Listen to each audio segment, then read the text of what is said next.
Hello!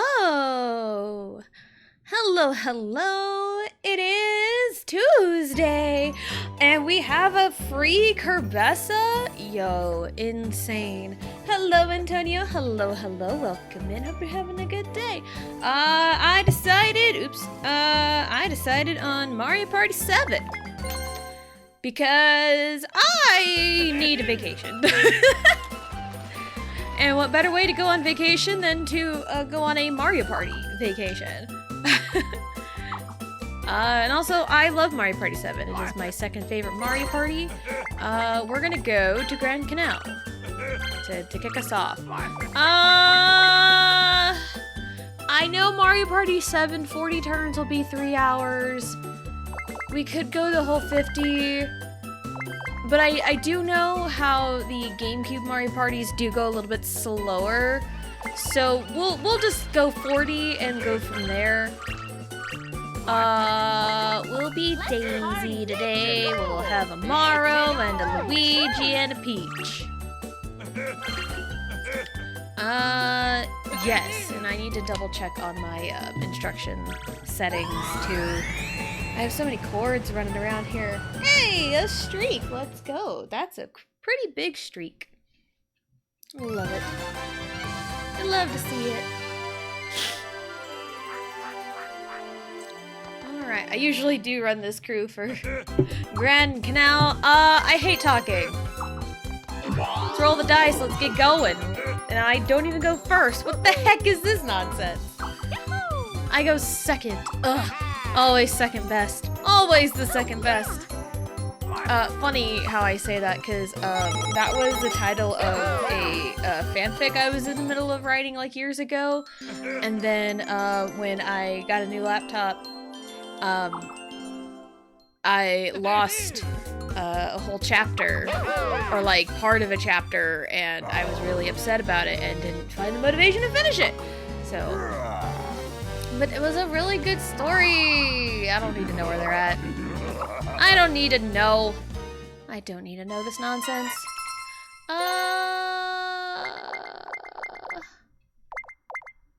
Okay, instructions are on. Okay, cool.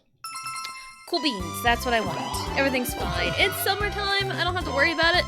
I know if it's like during the school year, I'll probably turn them off, but it's summertime. It's fine.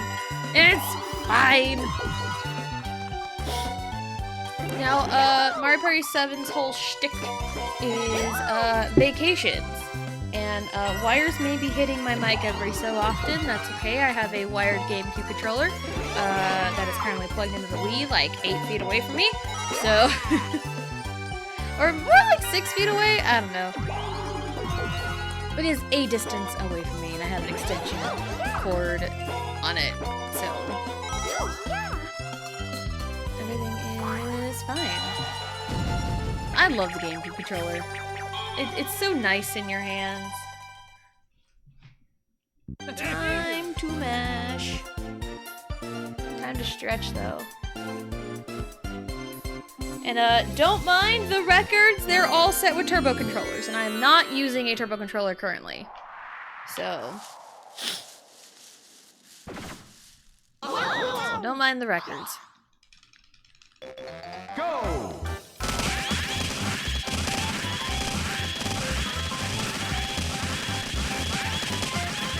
Finish! A little rusty. I could do faster than that, but... I won! oh yeah, I won. Hooray.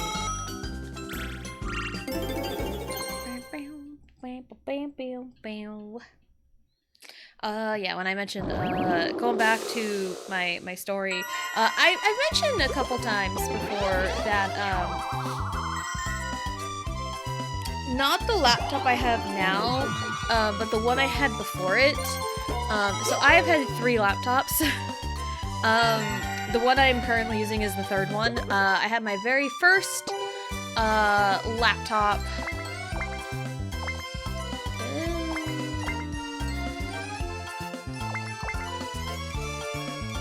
That's a junction that people can land on.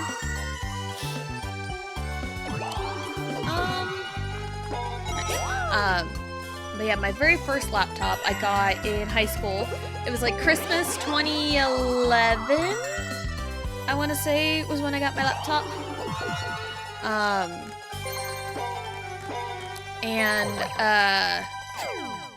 I used that thing for a long time, even into college, and even, you know, into like adulthood and everything. But then in like 2017, I want to say, I had a family member offer me a brand new laptop. Because it's like, oh, I could probably use a new laptop. You know, I've had this one for a while. And it's like, okay, cool, we'll upgrade it. And I believe he like transferred everything over, or like did like, you know, got all my data and all my saves and whatever, you know, all my files and everything. So everything was essentially carried over to the new one. Which, cool, in my brain I was like, okay, he just copied it, you know, put it over to the new one, and I still have the old one for reference. Well, I booted up the new one day, and because I wanted to work on this fanfic I was writing. It's called Always Second Best. It was an EXO fanfiction. And, oh shit, did I start with right or left? Yeah, it was an EXO fanfiction that I was working on at the time, and it was one I was having a lot of fun writing. I had the idea for a while, and it was really fun, and I'd also used it as a way to kind of cope with my mom's death, because, you know, it's always, like, so tropey that, oh, the protagonist, No record. always has like dead parents or a dead mom and blah blah blah blah blah blah.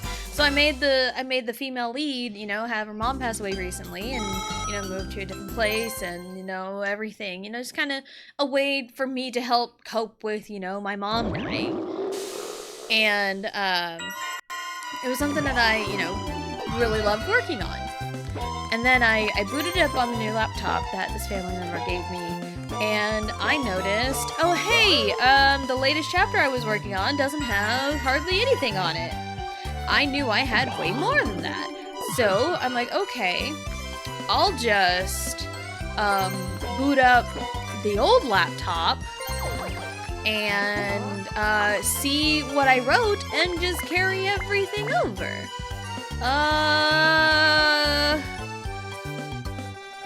Too rich for my blood, honestly. So I booted up the old laptop, and once I booted it up, I noticed nothing was there. It had been completely wiped clean, and I had zero knowledge of it. I wasn't asked if that was what I wanted. I wasn't informed that's what he was doing. I wasn't told any of this. So, imagine the heartbreak I felt realizing, oh no, I've lost all of this. And I was also working on like other stories too. Not just, you know, the one. But yeah, it was really heartbreaking to discover all that. And I checked all my other stories and I don't know at what point, like, it must have taken, like, some backup I had done or something, but, like, all the latest info, all the latest work wasn't there, and everything was saved. So it was just kind of debilitating and crushed my motivation to keep going. I do have the files onto this laptop, because when I got the one I'm currently using, I got it completely blank slate, just brand new, and anything that I wanted off of the old laptop, I just put it on a flash drive and copied it over to the new laptop. So I have some old stuff on this current laptop right now. So I've gone back and reread, you know, at least Always Second Best a few times before, and I still feel really sad when I get to the end of it, the end of what I've written so far. I think I have like 12 chapters written of it. And the whole premise of it is, you know, I took the trope of like, oh, the the most popular guy at school always gets the ladies and everyone's fawning over them. And usually stories like that is like, oh, there's the most popular guy. Oh, there's the girl who doesn't pay attention to him, and the guy wants that girl because she's not paying attention to him. And then hilarity ensues, banter, they kiss, fall in love, end of story, right? Well, Always Second Best kind of focuses on the relationship between like the most popular guy and his best friend, because they're like, you know, the popular crew, they're really good looking, whatever, and it's all EXO, whatever.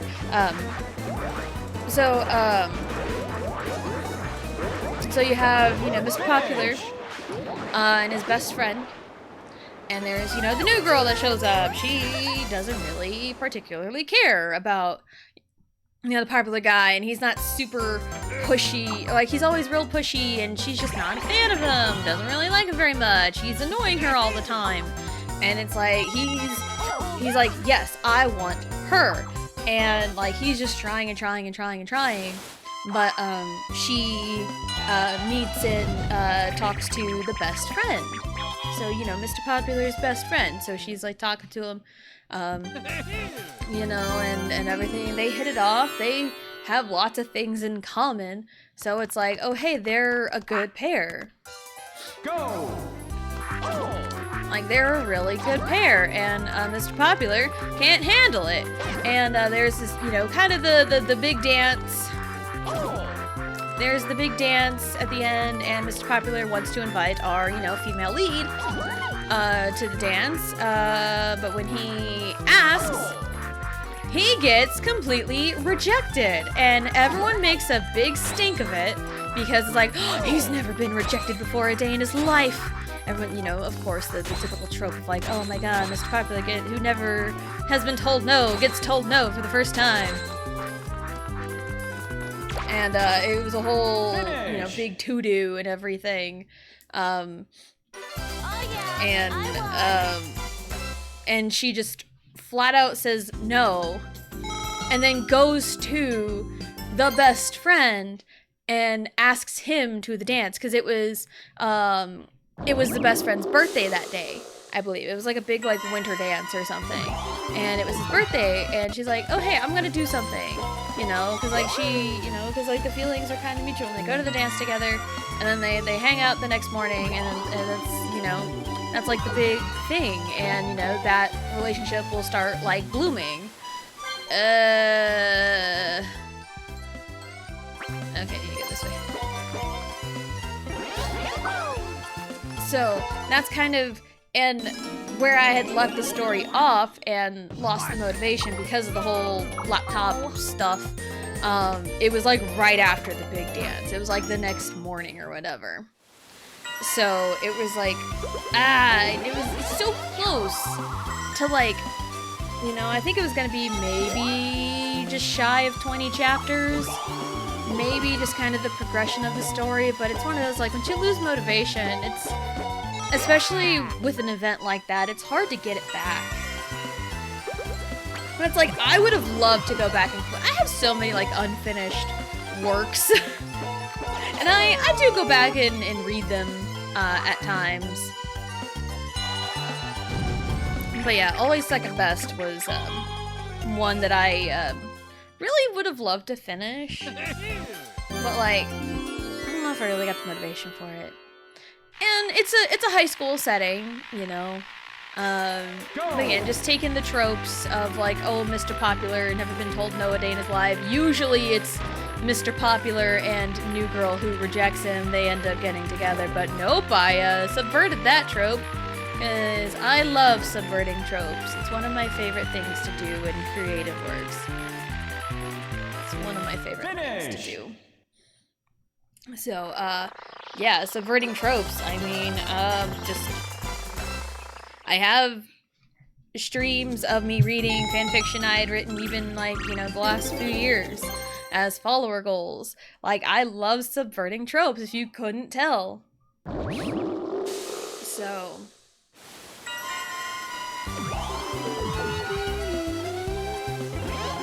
There's also, like, one mystery fanfiction I was working on. And, okay, just don't do me, that's fine. Yeah, there's this one, like, mystery I wanted to write. And I feel like if I were to go back and, like, rework it, I would tweak it ever so slightly and actually maybe pay attention to, like, things I would drop in terms of, like, this mystery. Because, like, rereading it, I'm like, it feels kind of obvious what the twist was supposed to be. So I probably should go back and like rework it at some point, because I feel like the premise is interesting, at least to me. Because when I talk about like, oh, supernatural powers, I think about like, oh, controlling fire, firing energy beams, healing, like super speed. That's kind of what I think about, like powers, superpowers, like DC, Marvel.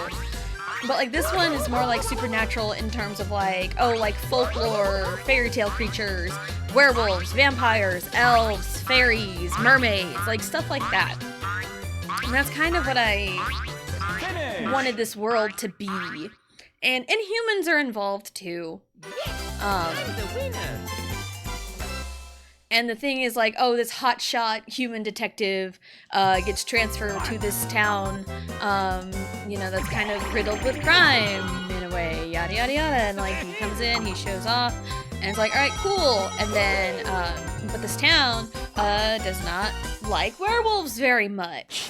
And all of a sudden, they're met with werewolf attacks. Or like attacks that they're not quite sure what's going on. And so they enlist the help of a human bounty hunter from a different country. And it's a whole thing. And it was like really fun. I love the dynamic with some of the characters. I'll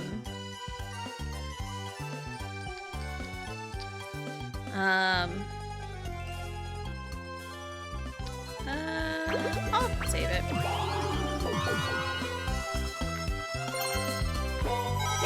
Okay.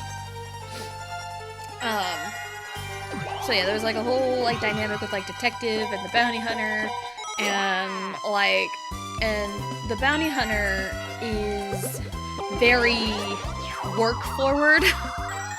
Yeah, it's a female bounty hunter. She was very work forward. And, you know, had her own interests and whatever, and, she just RBF real bad. But, like, she did her job very well, so she became real valuable to the team. And then, there's this other character who are, you know, main detective bro, you know, has a crush on. They become a couple at some point, and then she's involved in this big old mystery as well. So, but there's like, you know, lots of twists and turns and everything. And I feel like I made a lot of stuff real obvious. And if I were to go back, I'd find a way to make it more subtle. No! I won. Yay! So, but again, like, we learned some stuff, and, like, I would, like, write more as, like, a hobby. It's like, oh, hey, I have creative ideas in my brain. I want to put them out there. And I posted them to my Tumblr page. But my Tumblr is an old username that I had. So,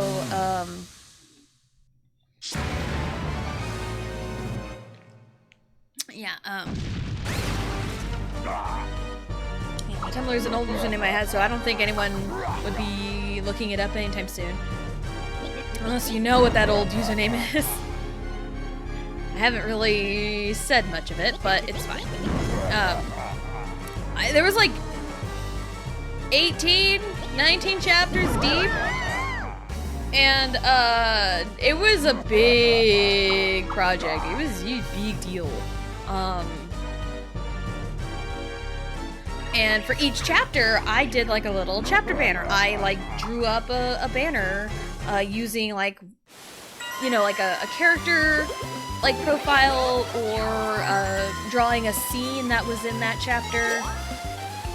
And like that was really fun and kept me engaged in the story. So yeah, it was really fun to do. And it is an idea I would like to go back to. 1, 2, 3, 4, 5, 6, 7, 8, 9, 10. I want to land on the happening.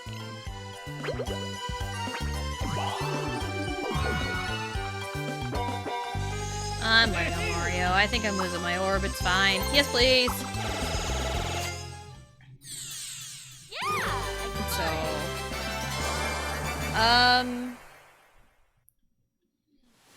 So yeah, I really liked the characters, and yes, it was fanfiction. I did pull from, you know, the K-pop idols. It was kind of a mix, but like the main guys were EXO. Those are the main guys, and Baekhyun was the lead detective, the hotshot human detective that, you know, came to town. Because like the personality he had put out there in like the public, the content and everything, you know, he's very extroverted, very out there, energetic. So it's like I can pull from that energy. So so I just you know took that, and it's like, oh, the detective squad. Suho was the captain of the detective squad. I want to say Chanyeol and Chen and like Lei was a part of it. I also used Irene, and everyone was like different kinds of supernatural creature. Like Chen was a sphinx, and sphinx have a power, like kind of a curse almost, that if you ask a question and if they don't answer it, fuck. I'm rusty, okay? It's been almost an entire year since I played Fight Price, okay? So don't at me with this. Yeah, with the sphinx power, if you ask a question and if you don't answer it, you die.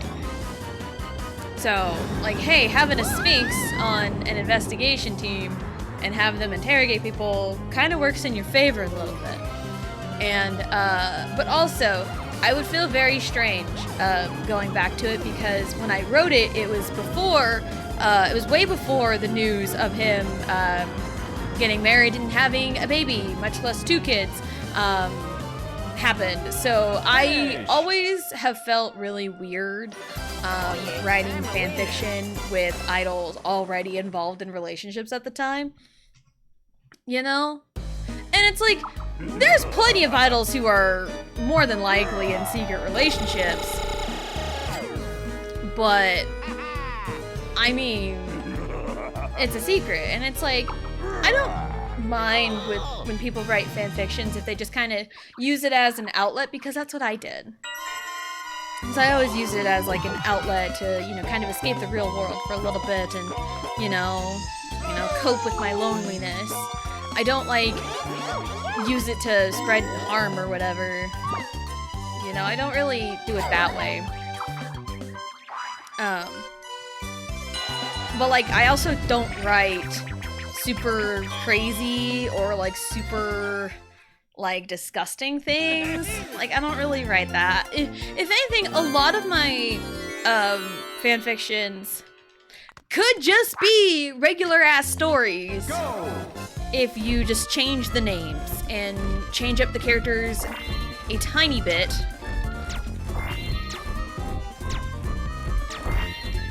Finish! What? Why?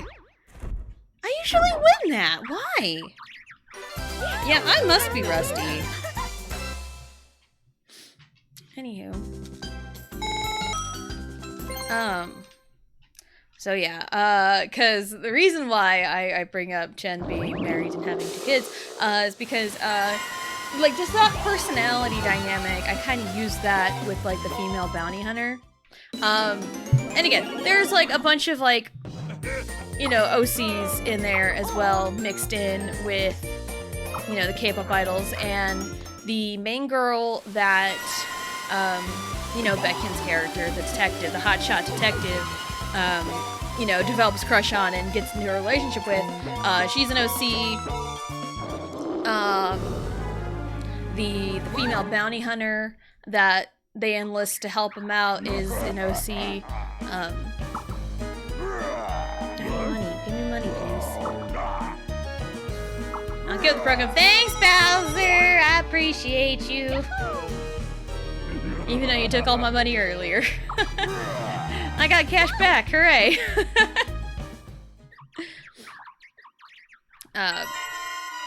So yeah, the female bounty hunter kind of developed a rapport, and then, you know, later on was like, oh hey, there's a spark there, you know, between like those two. But then it's like, if I go back to it, I really need to do something, because I always feel weird in terms of like fan fiction of like writing about people in relationships and shipping it with, you know, an original character. It's like, I don't really feel comfortable with that. And that's just like if it's public knowledge, you know? So, and a lot of it is like, I just base whatever character off of the idol, you know? Like, I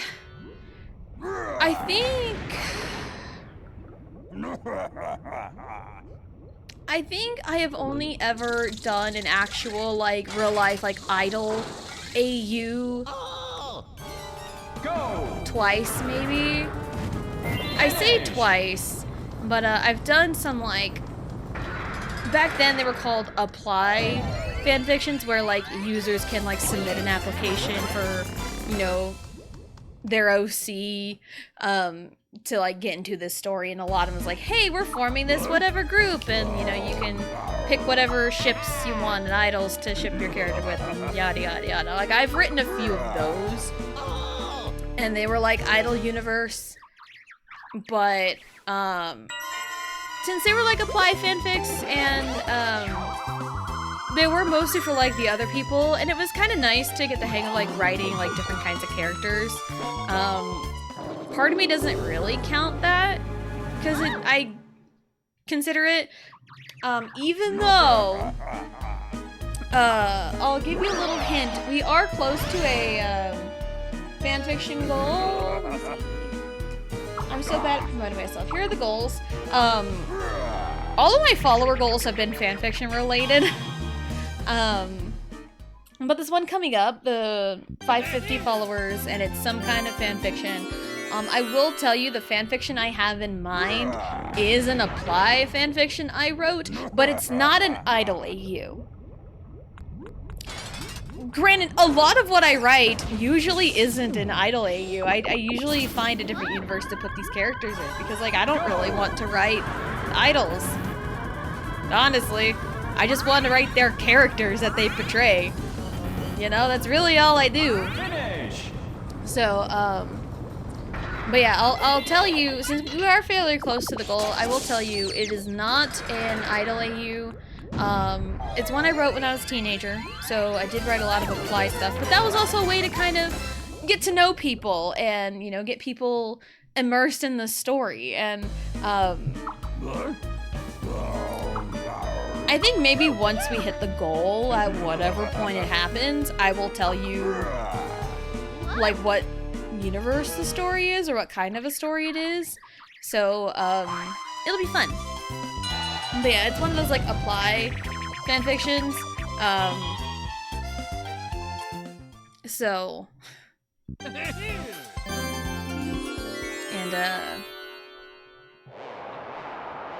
my brain, I'm brain farting so hard right now. Go!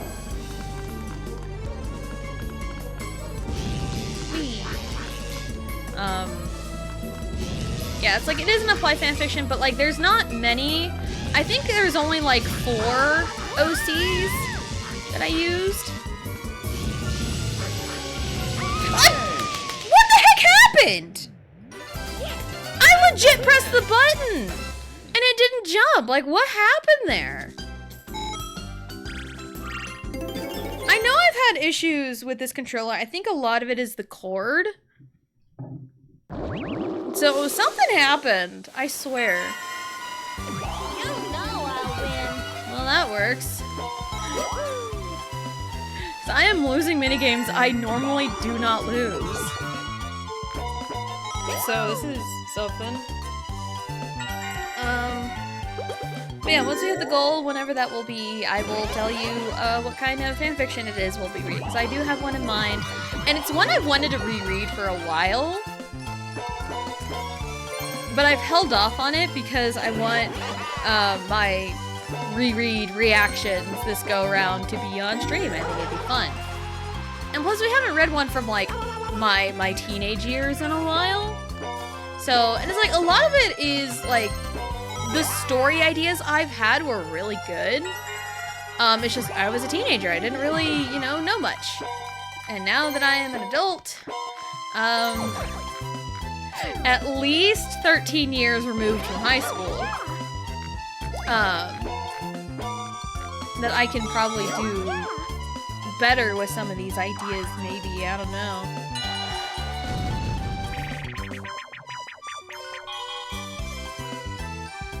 So, let's see if I remember how to do this. And also in tandem with our goals, we also have a sub goal going on. We have until the end of August. We have until the end of next month to hit 15 subs. Luigi, oh my god. We have until the end of next month to hit 15 subs, and if we do, I will do a special run of Xenoblade 1, where I will do a run with Glorious Future Charla. Yeah, I've seen it memed in the Xenoblade 1 community, but I've never seen it in practice, and I think it'd be very hilarious. It will be very hilarious to go through, and also just to kind of casually chat about the Xenoblade lore. And I wouldn't want to worry about spoilers. It would be a New Game Plus run, so that's why. I think it'd be very fun. So, yeah, it'll be a fun time.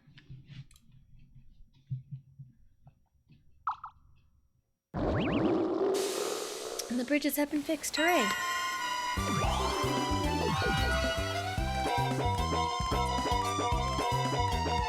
So, but yeah, I've had, and I think I've tried it 2 times, where I've done like supernatural powers. And one of them was the very first one I had written, and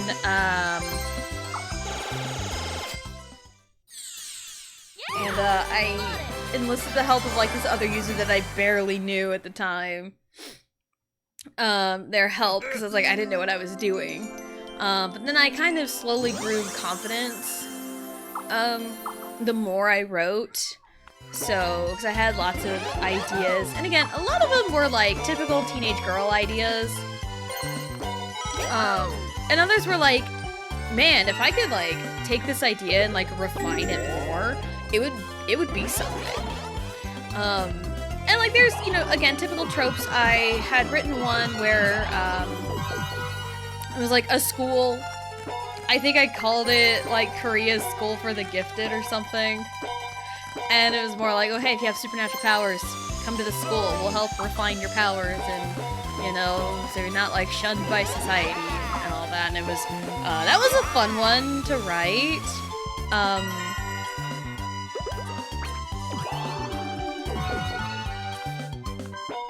Yeah, that was a fun one to write. It was very early. I think I tried it once and it wasn't really clicking, so I tried it again, like maybe a year or so later. And actually completed it. So, yeah, again, maybe it's because like I actually knew what I was doing.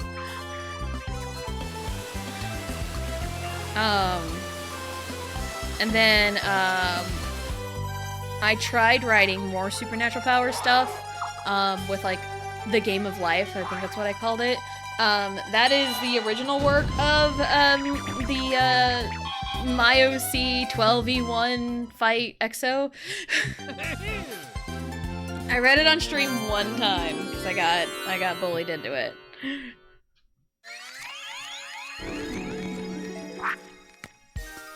Go! Oh, it's, oh my god, I'm stupid. It's the double A. Okay. AA is ground pound for GameCube. Oh my god. Dude, why are you guys stupid? Get it, Ouija. Yay.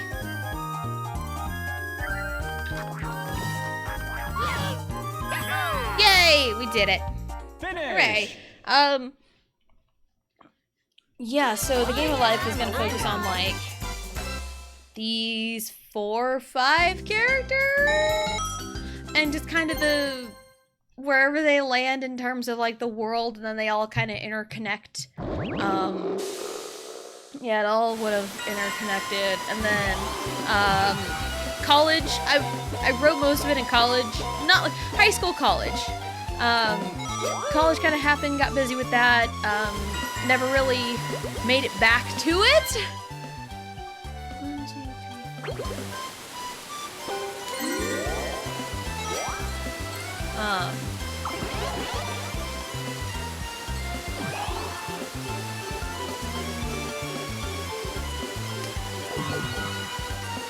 I may need to step out for a brief moment. Okay. Alright, let's see what we can do. This can get tough, so let's see.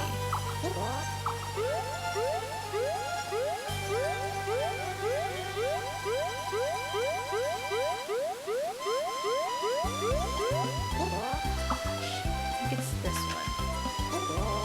What? Oh shit! That was my second guess. Damn it!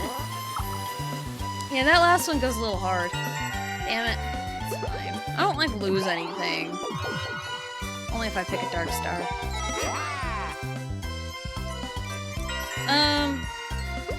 But yeah, a couple years later, I tried to kind of redux the game of life. Cause like, yeah, I had my own OC in it. You know, the self-insert, you know, cause it's easy for me sometimes to write myself. Anyway, you know, I had, you know, the self-insert, but like I had a big like storyline for her, and you know, a couple years later, it's like, oh, I have, you know, I had bigger plans for it. So I tried to redux it. I really just reread through most of what I had already written for the game of life and just took the scenes that had, you know, my character in it. Go. And yeah, I just took the scenes that had my character in it and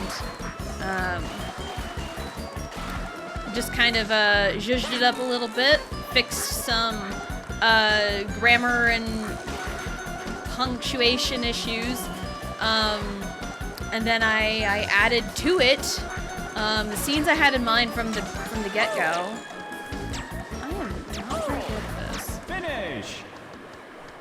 Yeah, I added some scenes that I had from, you know, had planned from the start, because the Redux was going to focus on a a smaller cast of characters, so I didn't have so many characters to worry about, and they were gonna, I was gonna do like a 3-chapter prologue for each one of them, because there was gonna be focus on 3. It was gonna be my character, another character I came up with, and another one. So it was one of those, I just came up with 2 OCs, had different story paths laid out that they were all gonna interconnect, and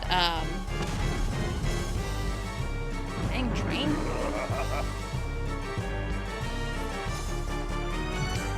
And I had my OC, I had the trilogy, the prologue trilogy down for that, and then I worked on 1 or 2 chapters for the second character, and that's one of those, just got busy with life, never went back to it, never even started on the 3rd character. So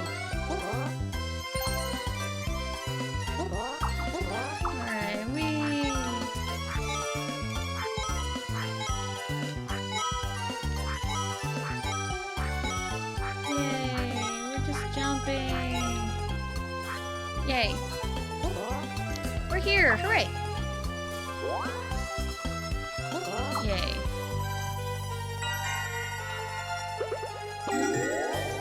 And so, yeah. Yeah, my character was going to go through, one of them, like, humbling experiences.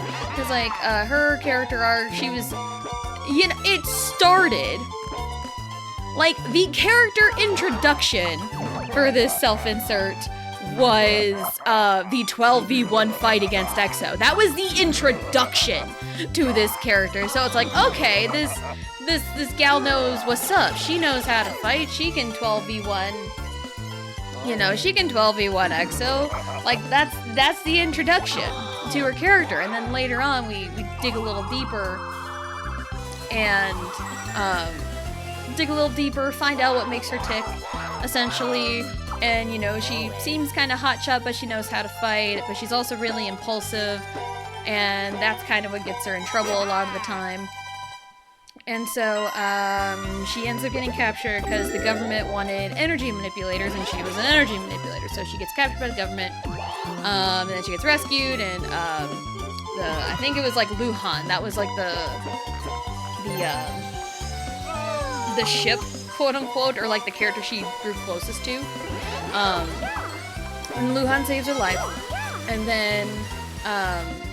then later, Luhan's like evil king emperor, whatever the heck, his dad, comes here, tries to take him, and, you know, my character goes in and, essentially saves his life, but, like, she gets, like, wounded real bad, and then, that leads to a lot of stuff, and, later, all that guilt, crept up in, Luhan. He punched me. I'm on his team! All the guilt crept up in Luhan and made him, you know, kind of turn to the other side and betray everyone. Mario, I'm on your team! Bro! Broski, I'm on your team. He punched me so many times. Hello, Blue. Hello. Welcome in. Hope you're having a good day. Got lurk, my mobile, and dying. Please don't die. I saw that you were exploding. So, let's hope you don't explode.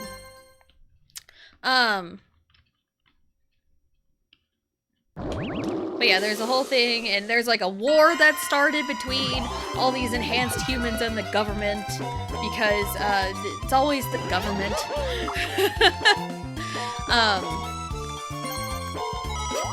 So there's a whole war, and it ends up with Luhan betraying everyone. And that's kind of how I finagled the real life events of the Crystal and Luhan leaving EXO. That's how I kind of coped with that. Chris died, which in hindsight was probably for the best in the fiction work. Like, Chris dies. Tal gets lost in time trying to save him because he has, like, time manipulation. And Luhan betrays everyone. So that was just how I coped with things, and that's how I mirrored the real life situation. So, so there was that, and that kind of wraps up the prologue for, you know, my character. And then the prologue for the second character, she was one of those really rare cases of becoming an enhanced human with 2 human parents. It's kind of like a Hermione in a way, where, like, she's a wizard, but, like, her parents aren't.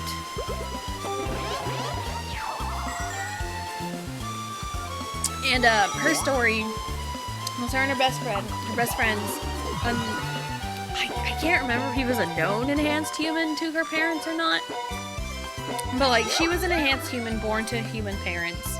But her dad worked for the government. So there was a lot of conflict there. And a lot of information that I think the girl's name was like Kina. I think that was her name. And she had cryokinesis or ice manipulation. So So, but like every so often, her dad would come home and she would look through the papers to find out like all this information, like what the government's doing. But also, her parents are kind of assholes. Not necessarily her parents, her mom especially. Dad was just kind of but her mom was a bitch essentially. That wanted her to be prim and proper, hair always long, natural, dressed appropriately, quote unquote. You know, one of them like quintessential boomer Karen parents. So, so she had like long brunette hair, always dressed in like plain white tee and like jeans, and always dressed like, you know, plain. And you know, she was facing a dilemma of like, should I tell my parents about my powers or not? And she consulted her best friend, and she consulted her best friend, and he's like, I mean, you should tell him, and you know, it became a whole thing. And then eventually, she comes forward, tells her parents that she's got powers, and demonstrates them. And then it's one of them, like, you know, with her dad worked for the government, they're all anti-enhanced humans. So, so it's like, oh, I think she had asked if, like, if you, like, how do I say this? Like, hypothetical, say if I was an enhanced human, what would you do? And the response was, oh, we would have to kill you. Because, you know, enhanced humans are bad. So, like, the government's against enhanced humans. So that's where a lot of conflict was. But then she just, you know, put her big girl panties on and told her parents. But then it was one of them, like, sigh moments. And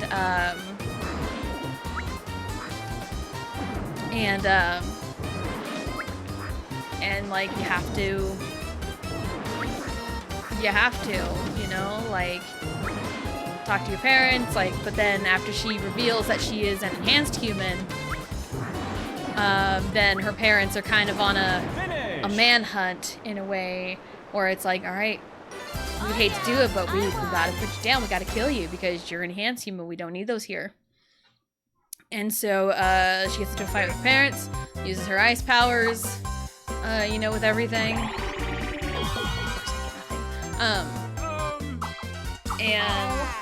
But then her friend, uses his powers, because he has, like, crystal powers. Her friend has crystal powers, and, he uses his powers to, in, like, a blind rage, and ended up killing her parents. And it's one of those, it's like, didn't mean to, but, like, you know, in the blind rage, trying to protect his friend, you know, that's what happened. And the immediate guilt that he felt,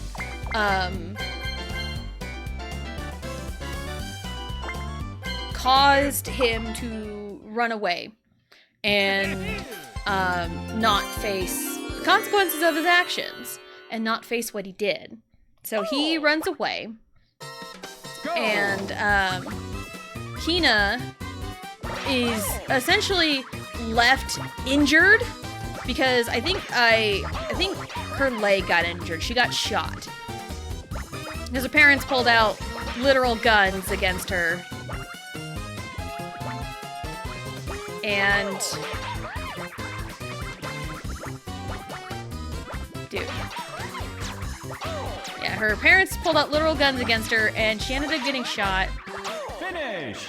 And, her leg gets injured, and she's hobbling everywhere, because her best friend left her after killing her parents, and without a word. And so it's like, she's just kind of left with nothing. So she's hobbling, finding her way, and comes across this big old gate.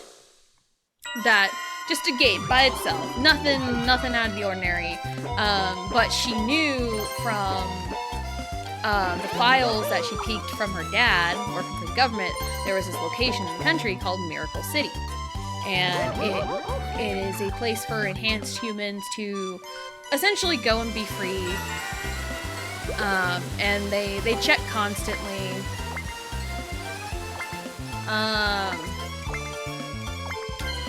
Yeah, they're checking constantly for enhanced humans, enhanced humans.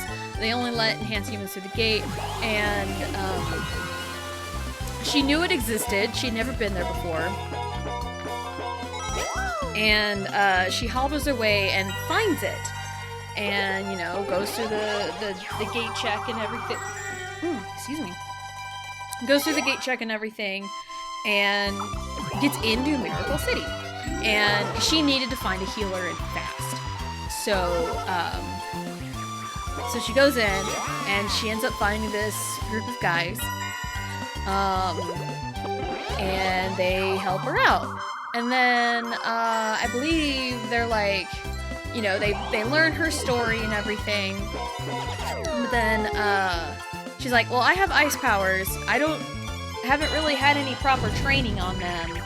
You know, and she gets pointed to the direction of this group that just kind of hangs out on their own, but like they're really powerful. So she finds her way to them, and because there's an ice user as well there, and this group was I believe Girls' Generation, and this ice user was Jessica.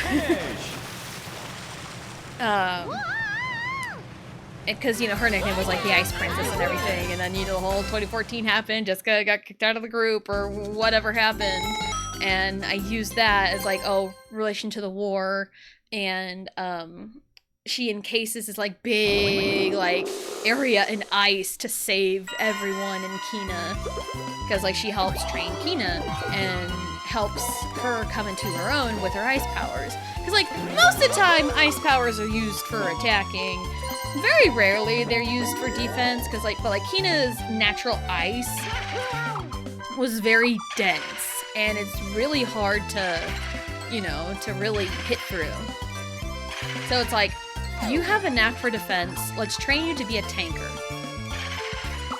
So, and that's what they did. They trained her to be a tanker, so she honed her ice powers, you know, skillfully, and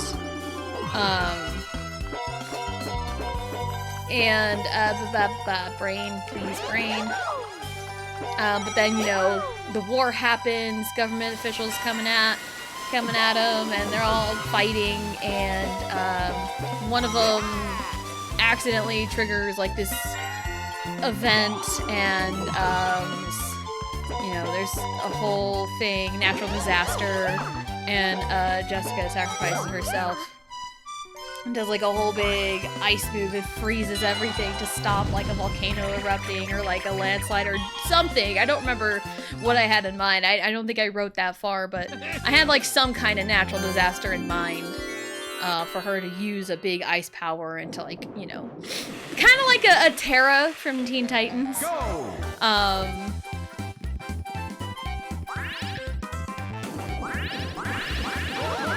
And that was kind of the inspiration for it. And like, yeah, that was the idea.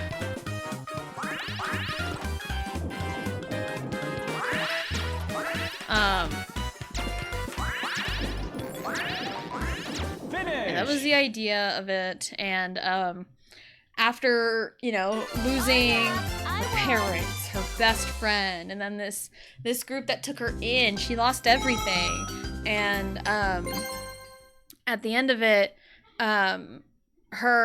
there's this group of bandits that come by and find her, and they pick her up, and that's where her story ends. And then her best friend, you know, his crystal powers, he's dealing with the guilt. Like, it kind of follows him around too. He's dealing with the guilt, and he's, you know, turned to a life of alcoholism. And the bartender is like, hey, I can hook you up with someone who knows how to track down people.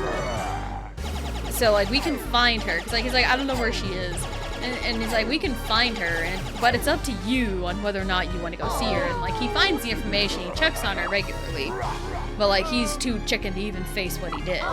So you know, there's like the conflict there. So, but I can't remember. I think I may have only written 2 parts for it. I don't remember. Hello, Lore. Hello, DA. Hello, hello. Welcome in. Hope you're having a good day. Sorry, I was yapping. I saw you guys pop in, but I was in the middle of yapping.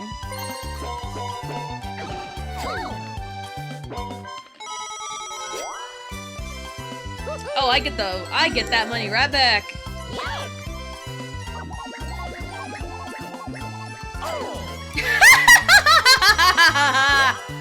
Sucker. I should lurk, but I'm easily distracted. I feel that. I feel that I'm easily distracted. Give me one moment.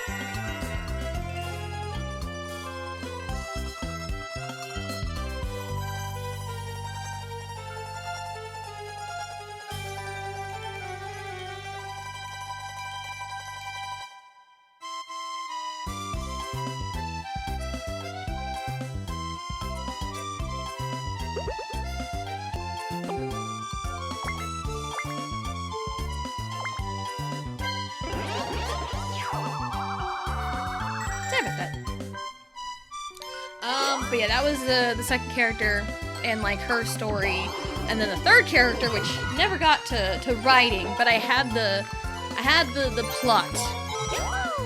I had it all mapped out in my brain, just never actually wrote it down. It was a male protag this time, and he starts off as human, but he gets captured and is held captive in like this lab.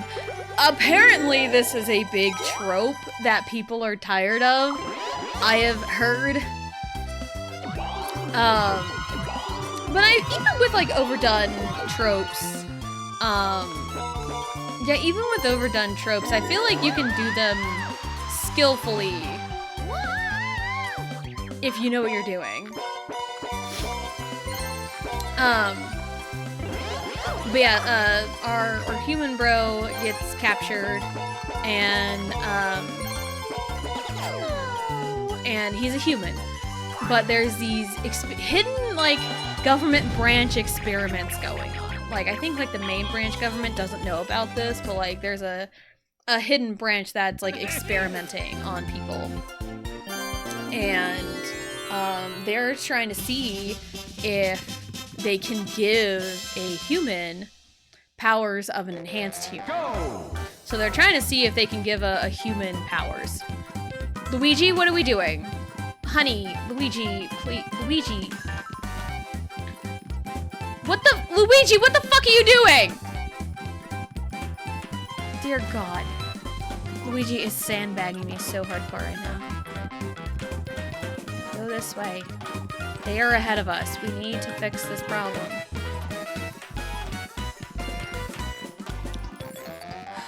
Luigi, please. Luigi, please. We can still do this. You have to cooperate with me, though. Come on. Luigi, please. Pretty, please. Come on. Come on. I cannot believe this. Luigi, stop it. Thank you. Finish. Oh my God, that was terrible! That was awful! Also, I did see ads were going on when I welcomed everyone in.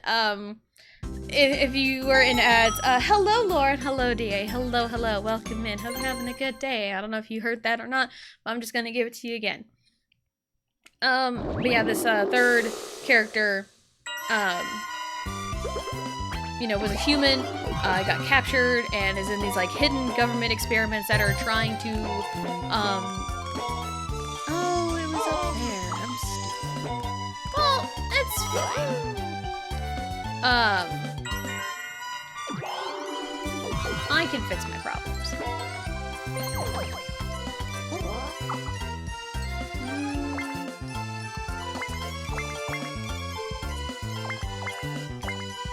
This can help me, actually. And so, this experiments were essentially if they can give humans enhanced human powers, and they're trying to like control exactly like what powers they can give, but there's no real like hold on it, and it's just kind of whatever. And he meets this girl in there who's also held captive, but I think what the experiments were, you know, my brain, they're trying to give powers to humans, but they also needed enhanced humans to, you know, siphon the power from and steal their energy. So it's like, you know, a whole thing. So it was, you know, a lot of back and forth, and these two kind of bond over the trauma of the prison, essentially, of, you know, being experimented on.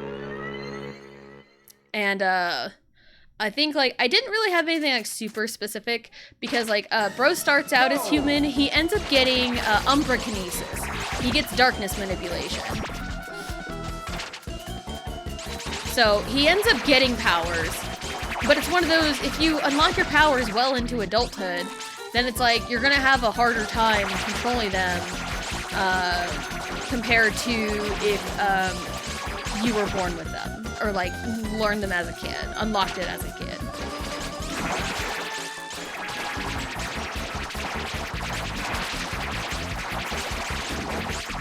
Ow. Dang it.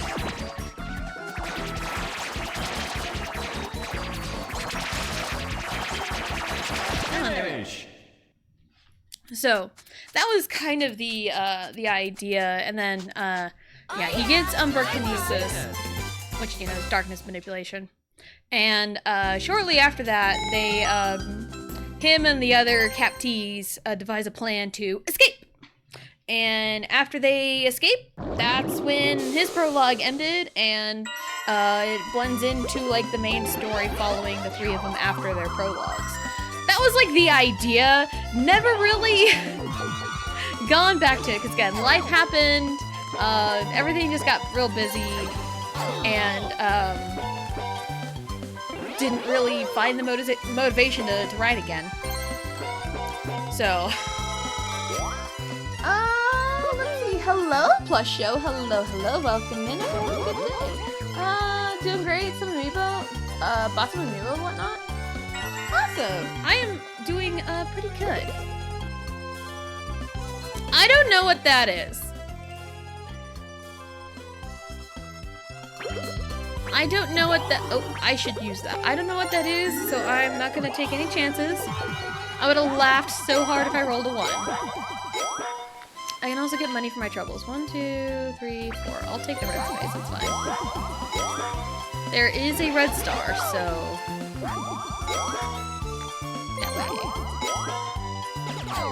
How's pasta? Pasta's okay. Pasta's pretty good. But yeah, that's me yapping about story ideas I've had.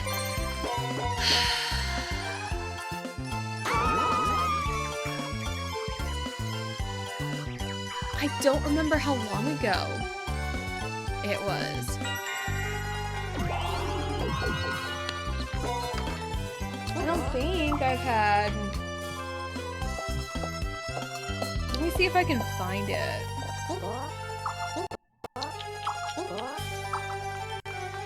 On my... I don't even have it on my old laptop! That's... Wait, no, that's not it. Oh, yeah. There we go. Okay, that was what I was on. Yeah, I can't even find it. I'd have to like look it up and see. I don't even know. I think I could find out and track down what date I posted the last one. Because it was posted to my Tumblr page, but it's... Oh, I guess my Tumblr... It's fine. Game on GameCube? Yes, this is a GameCube game. But also my hyperlinks do not work, so I have to do things the old-fashioned way.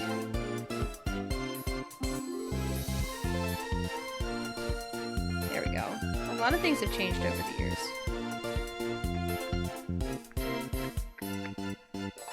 Let's see if I can...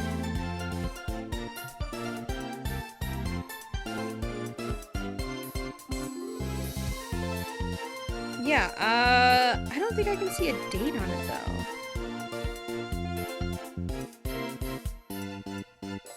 I never did date them.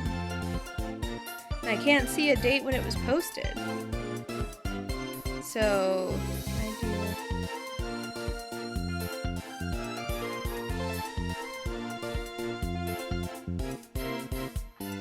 do... Yeah, I only wrote 2 parts to Kina's prologue. So, but I can't see the date on it. Because I never did date them. Oh well. It's fine. I want to say it was around 2017. Because 2018 was when I started the hotshot human detective in a supernatural world of like werewolves, vampires, and stuff.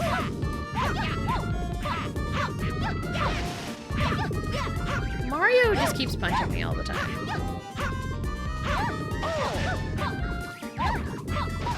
Ha! But yes, this is a GameCube game. This is Mario Party 7 for the GameCube. And I am playing this as authentic as I personally possibly can, and I am playing this on my Wii. Cause, funny thing is, I didn't know that they made Wiis that were not backwards compatible with GameCube. I didn't know they made those. So, to me, a Wii has always been, oh, the tall, white brick, the tall white brick, stands vertically, and that has the GameCube controller ports and the memory card slots. That's what a Wii has always been to me. Is this better than Mario Party 5? I mean, depends on who you're asking. Depends on who you're asking, because if you want my personal, very, very, very personal opinion, absolutely, it's leaps and bounds better than Mario Party 5. I personally do not like Mario Party 5. But I also know a lot of people really like it. So, in my personal opinion, yes, Mario Party 7 is better than 5. It's my personal opinion. But also, Mario Party 7 is my second favorite Mario Party out of all of them. So, is it a little bit biased? Maybe. Do I care when I answer this question about hating on Mario Party 5? No, honestly. Because, yeah, Mario Party 5 is my least favorite. So, yeah, if you want to ask me if something's better than Mario Party 5, the answer will always be yes. But anyway, that is my personal opinion. So, yeah, kind of going back to the writing. Yeah, I think I tried to redux the Game of Life in 2016, 2017-ish, maybe? Or maybe it was 2018, early 2018, and then 2018 into 2019 was when I wrote my my detective story, or mystery, kind of. I think. Not exactly sure. Go! Not exactly sure.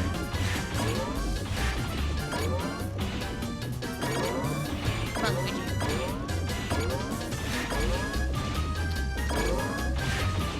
Sorry, I'm like lock-in mode right now.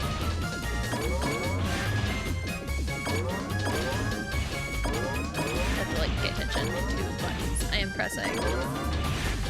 We're almost there.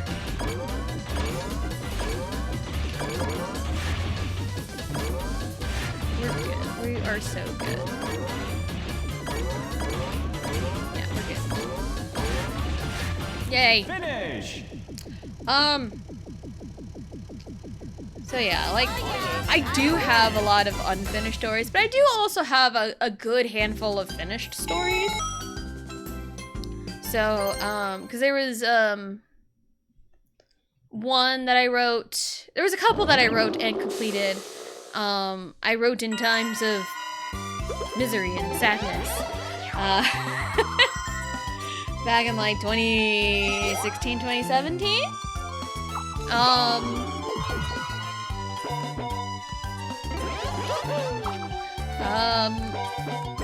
One of them was called You Are My Sunshine, and the other was called Tomboy Turn Off. Again, just simple story ideas. Just kind of like slice of life, AU type things. One of them is a little bit... They kind of both fall into the same vein, in a way, but not like exact one-to-one. Because one of them deals with like abusive relationships, and the other kind of similar, but like it goes in a different direction. So... yeah, but I wrote and completed those.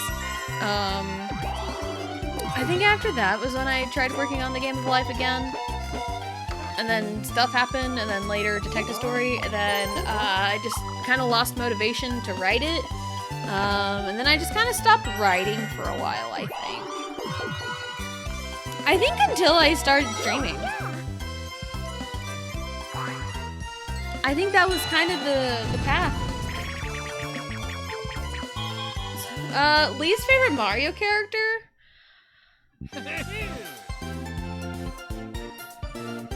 Depends on what context. Like, in general, I don't know. I don't really have, like, a least favorite. I mean, Boomerang Bros suck, but in terms of, like, actual, like, Mario Party... No, shoot. Oh, there's water, There we go. But in terms of, like, Mario Party characters... dang it. Toadette.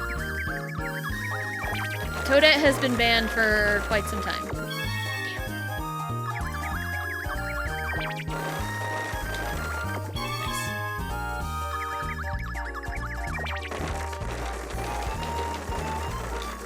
I was on it. But Toadette has been banned for a long time. Toad is banned in Mario Party 6. DK is banned in 2 and 3. Just in general. But there's like funny stories and related to that. But it's always been like Toadette. She's always been really brutal to me. Bowser time! Destroy the bridges again! He's destroying bridges! He blew up Mario! He blew up Peach! Oh no! I'm getting blown up! Wow, he's like 3 for 3. Where is Luigi in all of this? Where did he go? And then Bowser bridges. I mean, the actual Bowser bridges look pretty cool. Look a little more sturdy than the wooden ones, honestly.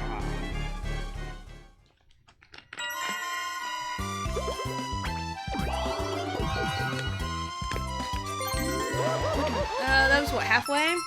Yeah. So we had the second Bowser time. I'm going 40. Mostly because I know I can get like 3 hours in with 40 turns. So, and it's like, I know it's summertime, I can go the full 50 if I wanted to, but it's like, I didn't really feel like it today, so, yep, I saw that one coming. I'm in danger. Last time I landed on a Bowser space, I had no money, and he gave me 10 coins. I don't think I'm gonna get the same level of grace as I got last time, but I honestly rather have a single player. Fuck. I think I'd rather have a single player than a multiplayer. Oh fuck, I hate this one! Why are you giving me this one? Luigi did it no problem last time, but it's like, man, I'm so bad at this one. My luck is astronomically bad with this minigame.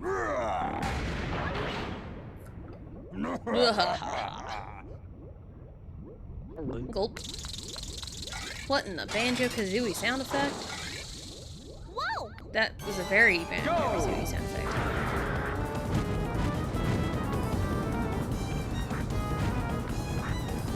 Oh my god. That is why. Because I can't fucking jump on them. Dang it. Uh-oh. There we go. Woo! That was close. It was really close. Yeah. Anywho.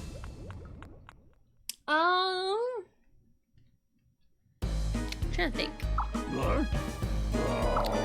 But also, I started streaming in about 4 years ago. It was August of 22 is when I started streaming. And at some point, I decided I want a follower goal. But it's like, hitting a goal means like, oh, you need to be rewarded, right? And so, I came up with an idea. It's like, okay, fine, I'll embarrass myself. I'll read on stream fanfiction I wrote as a teenager on stream for a follower goal. And the viewers I had at the time were so hyped for it. They were super duper hyped for it. And they really enjoyed it. And it just kept going. I was reading old stories, but then I had the idea, it's like, okay, fine, I'll get back into writing. I'll write like a short little story.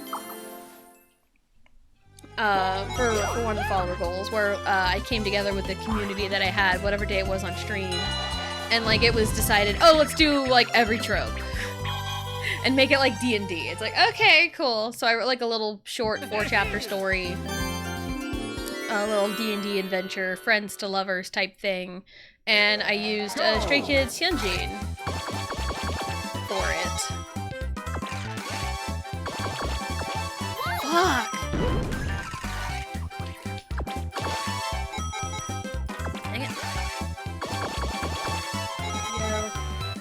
I'm usually really good at this.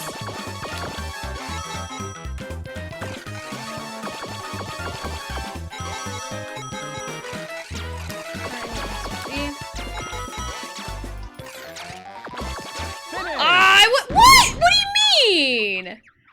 Oh well, I wouldn't have. I tried to squeeze out one of them. I doubled their coin count, so it's fine.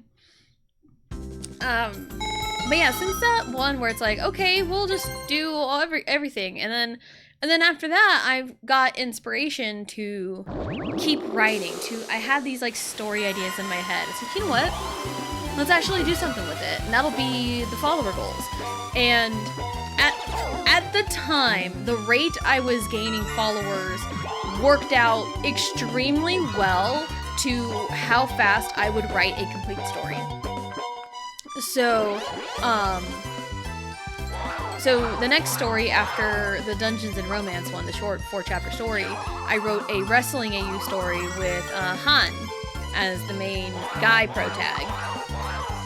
And wrote that one, and then after that, I had inspiration for a Mafia AU story, which I typically stay away from because a lot of them are super duper cliche.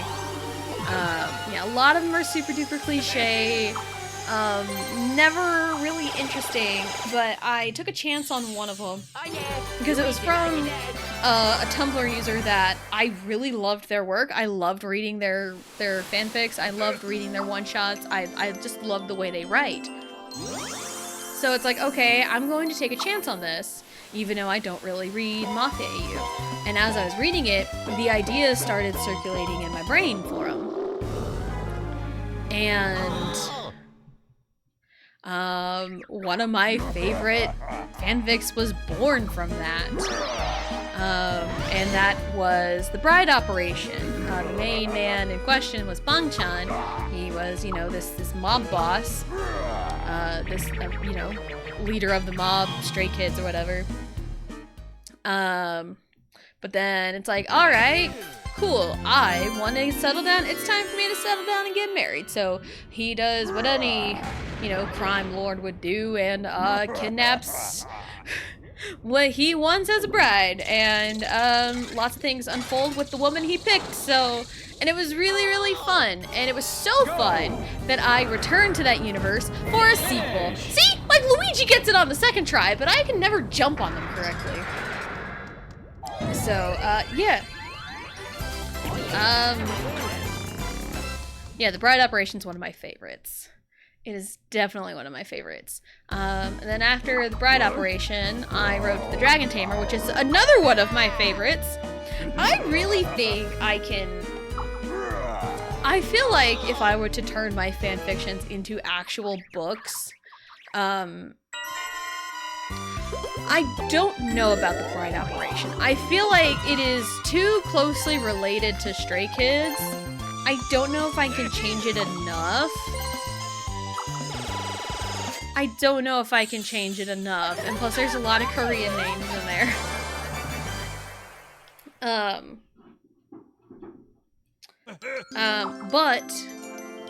The Dragon Tamer is probably one I could turn into a book if I really wanted to, because that's more fantasy setting with like a kingdom and like, you know, it's more fantasy, not like medieval, but like more fantasy. Think like Final Fantasy 16, because that was the inspiration. I got inspired to write The Dragon Tamer by watching Final Fantasy 16.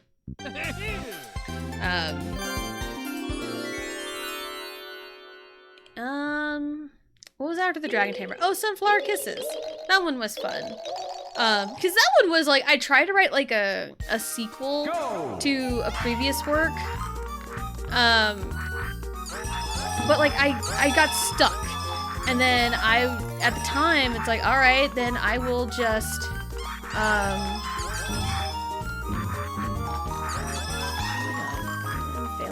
failing. Finish. I failed. It's fine. Yes, I'm the winner. And then I got stuck on it, so I just completely scrapped it. And then I just kind of wrote whatever my heart wanted to write. And I wrote something, really sweet. And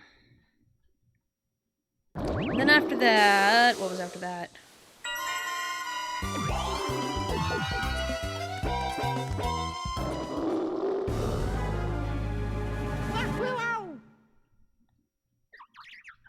After that was the sequel to The Bride Operation. So I used IN from Stray Kids for that one. So yeah, I only ever write sequels to something that I'm like super invested in. I didn't see what we were losing, but I bet you it's high stakes. So, because it's always high stakes, and it's always multiplayer battles, and I always suffer because everything just goes to hell. Because we're already here. There's lava everywhere. Like so.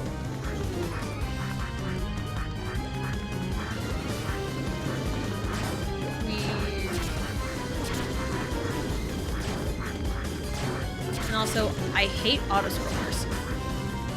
Because I always want to jump ahead, but I can't. Okay, halfway point. Just kind of survive.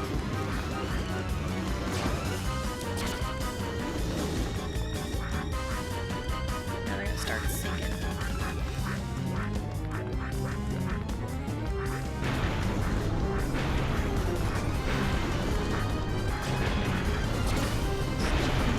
Luigi, fuck you.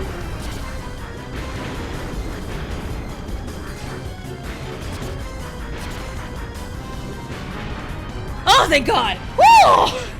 I was so nervous, I stopped yapping to pull through this. But yeah, I did the sequel to The Bride Operation, and I really don't do sequels unless I'm like super invested in the universe that I have created. And it was really fun because I had the plot ideas already brewing. So I did that, and after that was Crowned by Chaos, which is kind of another medieval-y, not like medieval, but like fantasy type setting. And I got the inspiration for Crowned by Chaos because of seeing the beginning parts of Final Fantasy IX. And because there's this group of kids or whatever, they're like, let's kidnap the princess. And the moment I saw that, in my brain I'm like, But what if kidnap Prince? Everyone always kidnaps a princess, but what if kidnap Prince? And that's how Crowned by Chaos is born. Maybe I can get redemption, because last time I failed miserably. And I have a lot of money to lose. Go! So. But you can get pushed super easy. And the hitbox on the fire is not fun. Again, I hate auto-scrollers. Honestly, give me fun stuff with horrors. Fuck! I got... Oh, it's fine. It's fine. It's fine. Whatever, honestly. It's fine. I do need to take a break in a second because I need to stretch my legs, but, anywho, I can talk now. I can yap after losing, like, over, like, 150 coins.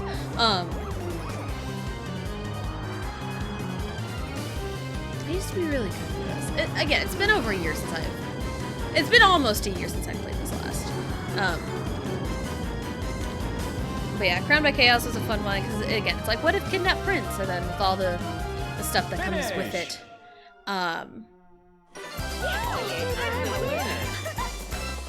And then after that one was the last one, which is Tale of the Garden Stone. And Tale of the Garden Stone is essentially what if I accidentally wrote Xenoblade? Specifically, what if I accidentally wrote Xenoblade 2? Oh. So, yeah, I accidentally wrote Xenoblade 2. With Tale of the Garden Stone, and it has Felix in it, too. So, yeah. Anywho, I have written a fanfiction with, like, all of the Stray Kids members as, like, the pro tags. But then after that, I just kind of slowed down a little bit. I do have something in mind that oh, thank God, I got part of it back. Let's go. Yay! Yeah, I got, like, inspiration for, like, stories, you know, here and there. But I've got some stuff on the back burner that I'm working through, so it'll be fine. But I do have lots of, like, fanfics in reserves, or we can just, like, reread old ones for our fanfic goals. So, it'll be fun.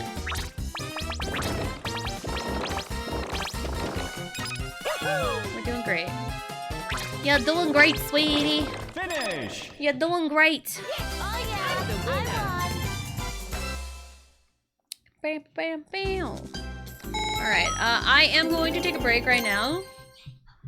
It's gonna Save the Game. Do the little... Oh, the bridge has been fixed. Yay! Thank God. Thank God. Okay, we're gonna take our break. We're going to get up, stretch, go to the bathroom, grab a snack, do whatever it is you need to do, and we'll be right back.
Alrighty, we are back, and we got the baseball bat.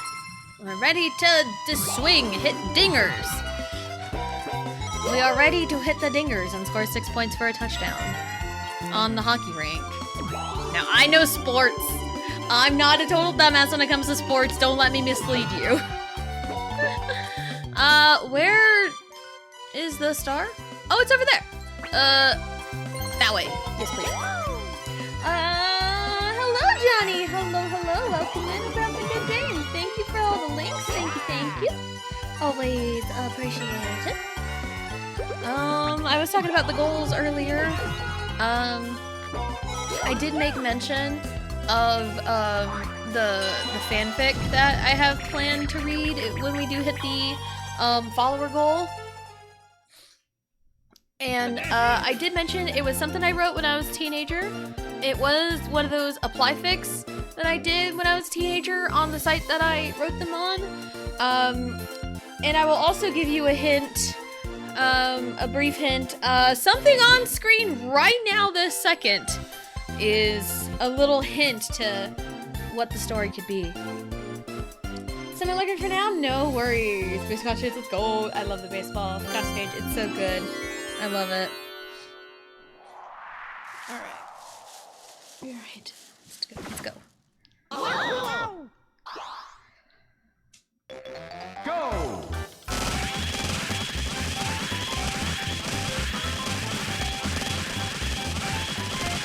Finish! I was like, I need to get sub 7, and I did! Oh yeah. Is baseball the hint? I don't know, maybe. I ain't telling you. I won't confirm until we hit the goal, and I will announce when we read said fanfiction. But we are pretty close.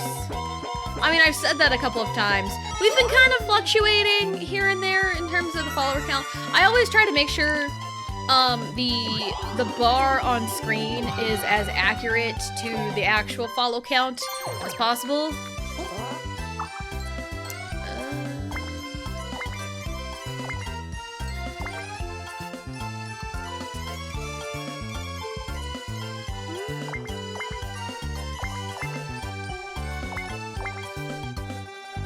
Sure, I'll buy that one.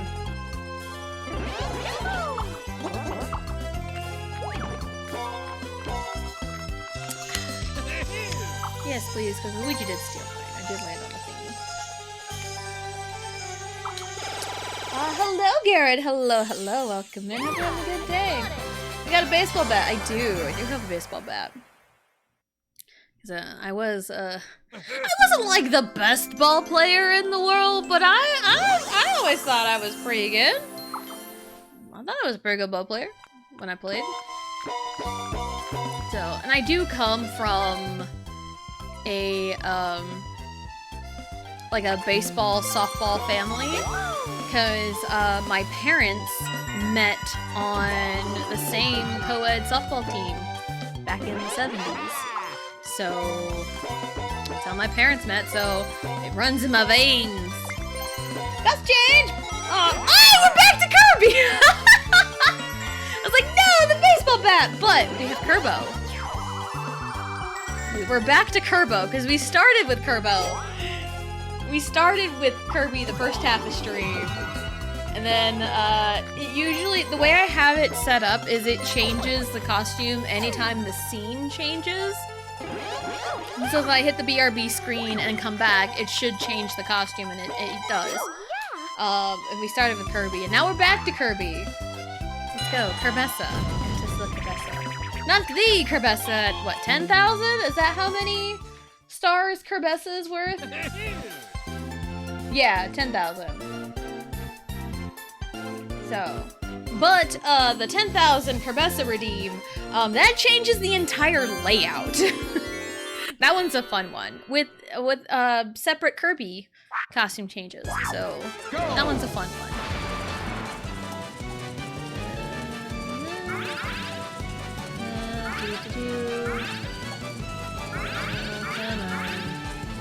I usually try to go for the 30s. They stack better. Ta-da! Finish. Gotta drive home? No worries. No worries. Drive home, stay safe. Oh yeah, I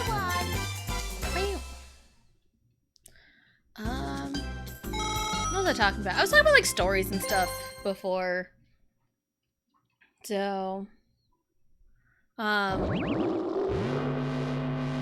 kind of thinking, yeah, I have enjoyed writing a lot.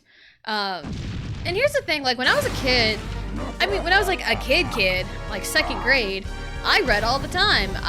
You know, Pizza Hut did like those like book it coupons, and you would get like a free personal pan pizza if you had however many like AR points. I remember doing like AR points, and you had to like read a book, take an AR test on it, and if you passed however many, you get the points for it. And if you had so many points, you can earn yourself a coupon for a free personal pan pizza. And when I was in second grade, I had a whole bunch of those. I got a whole bunch of those in second grade. And third grade was I think I still got a few of them, but then fourth grade happened. And reading for schoolwork disinterested me so bad. I hated reading for like school stuff. And yeah, when I was like forced to read stuff that I was not interested in, I hated it. But then later in like high school, I took like a couple like, I think there was a couple years where there was a specific class that was in the library, and we can like essentially read whatever we wanted. Yeah, we could read whatever we wanted, but we had to do like reports on the books we read and take those tests, which was pretty fun. You know, I enjoyed it. Plus, the librarian was in charge of that class,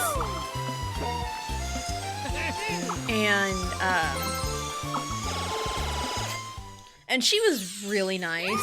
So I think I took that like junior and senior year. So. And there was a lot of books I read, and a lot of it was like, I can find anything I wanted in the library, and it was anything I wanted. And with it being anything I wanted, I can read what I was interested in. So there was the caveat there. And also in high school was when I took to writing fan fiction. So it was when I got K-pop, you know, I was on the internet and I found fan fiction and I started reading a lot. And I was reading a lot of fan fiction, and then I was like, I want to do this too. And so I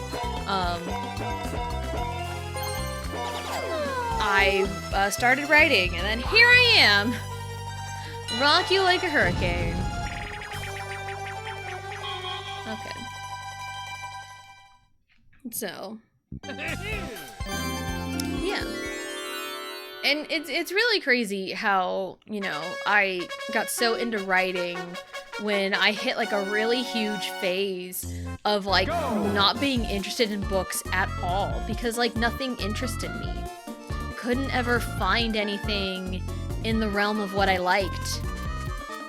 And I think that's another reason why I grew to like fan fiction so much, because it was stuff I was, you know, kind of played into a lot of my interests, and also taking to writing, because it's like, I can't find anything I like, let's create it myself. No.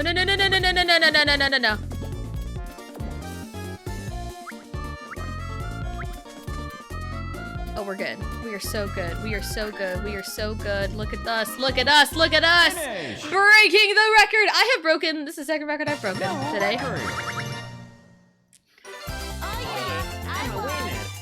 Woo. But yeah, and yeah, a lot of it is like, I'm sure if I find the right book out there in the wild somewhere, I would love it. But my problem is like, there's not a lot that interests me. And also a lot of people's writing styles are, you know, not quite what I'm interested in. And what I mean is like, this is a personal preference thing. I'm not saying one is better than the other. I'm saying my personal preference is definitely one over the other. I write in third person, and I think third person is more fun. Yeah, I think third person is more fun to write. Especially when I think of like action scenes. Like I picture like a camera on, excuse me, I picture a camera on like the action, and I can envision, I think of like an anime or something, and like the different camera cuts into like what's happening in the scene, and I'm like describing what is happening in my brain. And if I'm describing what's happening in my brain, then like that's the third person. Like the third person is like the camera shot. So it's like if I'm describing what I see in my brain, then I'm like that third person. So third person has been easy to write, and like fan fictions, when I've written, there's been times where it cuts to a first person point of view, and it cuts through different characters' POVs. There was one I tried to write completely in first person, and like the story idea, you know, was okay, but then it's like looking back on it, it's like I don't know how I feel about first person and writing it and reading it. I will never read first person. And like, I know there are some really amazing stories written in first person. I believe The Hunger Games, that whole series, is written in first person from Katniss's POV. And I think from what I have heard, I haven't read the books, I've only ever watched the first movie. So, but this is just kind of the sources I have seen people talk about on TikTok, on, you know, other social medias, but like, so take what I say with a grain of salt, because I got it from like other sources, not from my own. The reason why The Hunger Games works so well in first person is because Katniss is an unreliable narrator.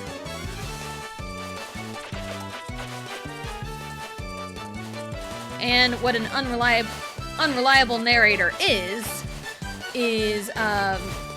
kind of exactly what it says on the tin, a narrator that's unreliable. Oh shit. Oh my god, I broke the record perfectly fine last time, and now I biff it. It's fine. Yeah, unreliable narrator is exactly what it says on a tin. A narrator that's unreliable. And a lot of it is like the way they think. And like, apparently, because I've just watched TikToks on this subject, so I'm not an expert at it, but this is just what I've heard. So I'm like regurgitating this information to you guys. There are times where like Katniss thinks like one specific thing, but then like objectively that is not the truth at all.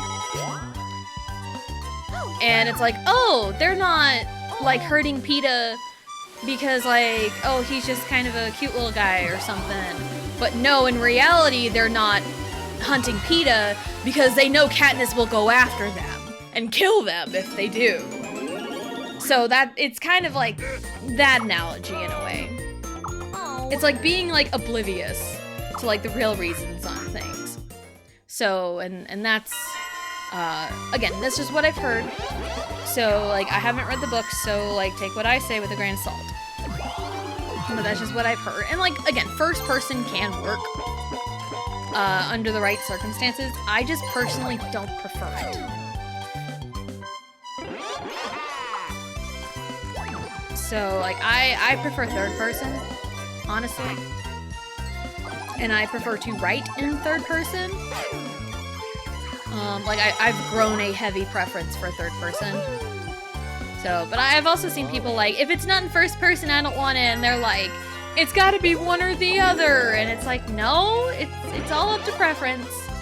If the author's more comfortable writing in first person, then they can write in first person. If they're more comfortable writing in third person, it's whatever. That is insane. Okay.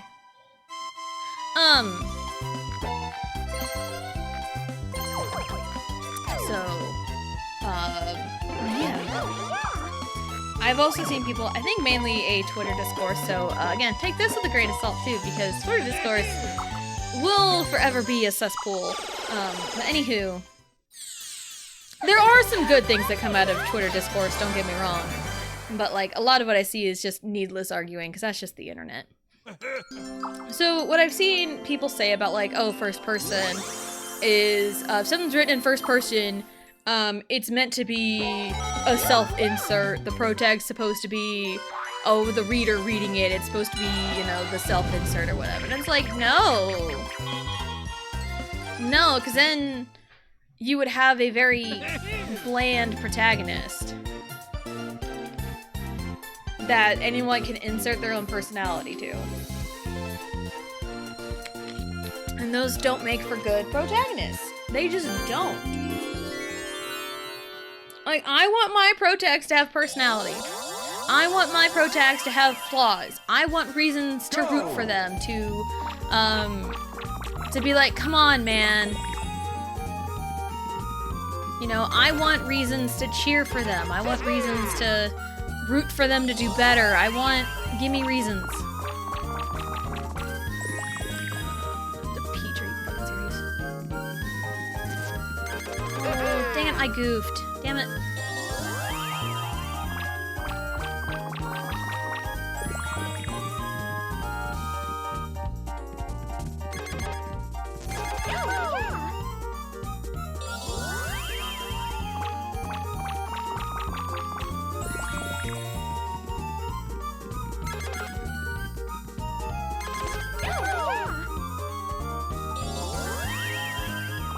Sorry about that.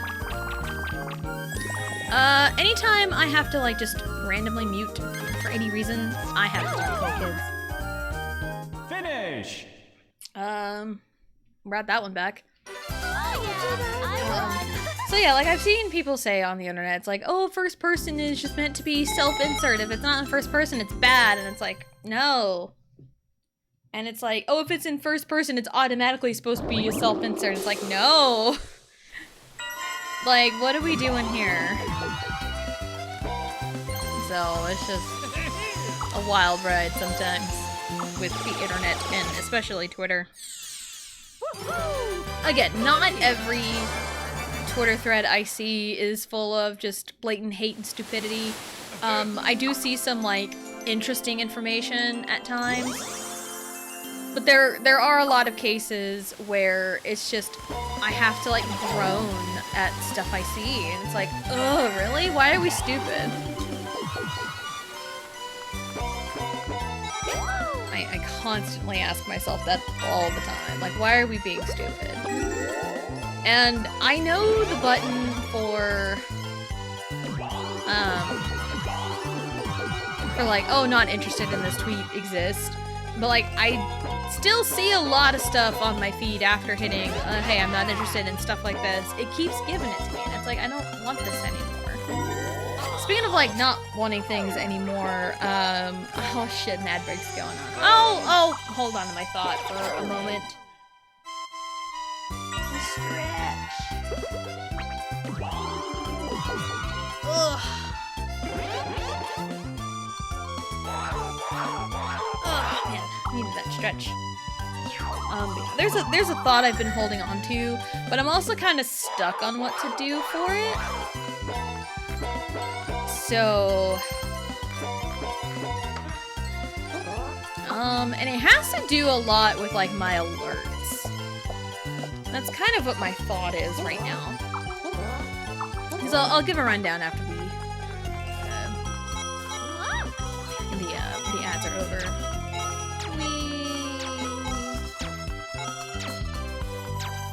She got money now. Oh, yeah.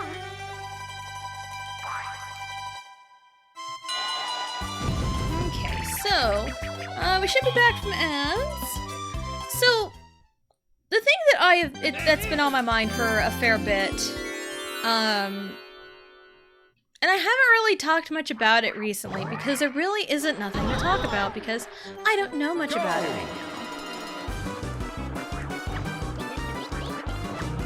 And that subject matter is wrestling. I haven't talked about wrestling in months. And the reason for it he's cooked. The reason for that is I've lost interest in it. I don't like it anymore. And it honestly really sucks to say that. So, like, the last, to put it into perspective, I think the last wrestling show that my husband and I watched was Backlash. And that was like early May. And we're like mid-July.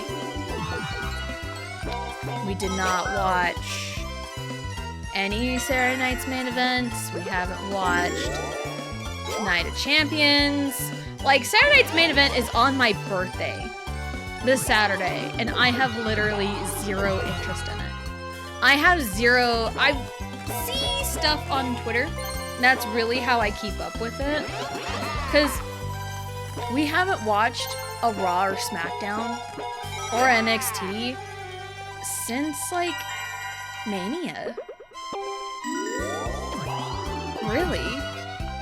Because, like, yeah, we watched Backlash, but that was, like, we didn't watch much Raw, SmackDown, no nothing.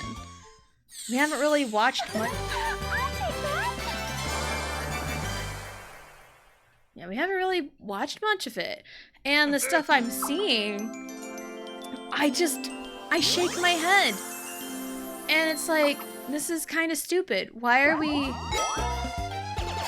My problem with it... My problem with wrestling... Birthday Saturday, July 18th? Yes. Mine too, no joke? Oh, yeah! That's awesome! Birthday buddies!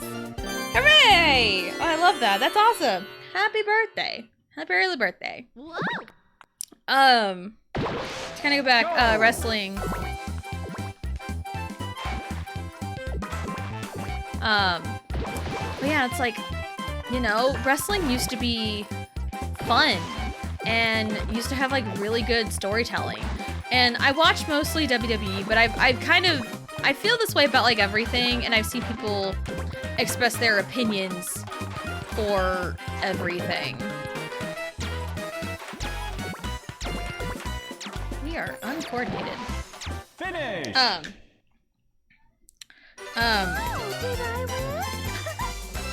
Yeah, and like WWE specifically used to be really, really good at pivoting. Like, oh shit, someone's injured. Let's pivot and run this story now. And it worked. Now, it's like, it's a whole different thing. They don't know how to do it anymore. And this WrestleMania was not very good because it's like, oh, TKO was running the show. And that's a big problem with WWE, and I don't foresee that changing anytime soon. Because I know a lot of the problem is big corporate TKO. Like, that's a big problem. Because it's like, without them, like, they were totally fine. Or, like, without them stepping in, and now it's like, oh, corporate greed. Corporate greed is killing WWE from the inside out.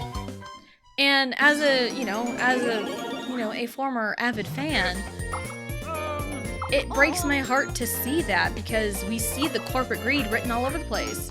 Like the New Day, Sheamus, all these other like big names that were, you know, quoted to be WWE lifers have left the company.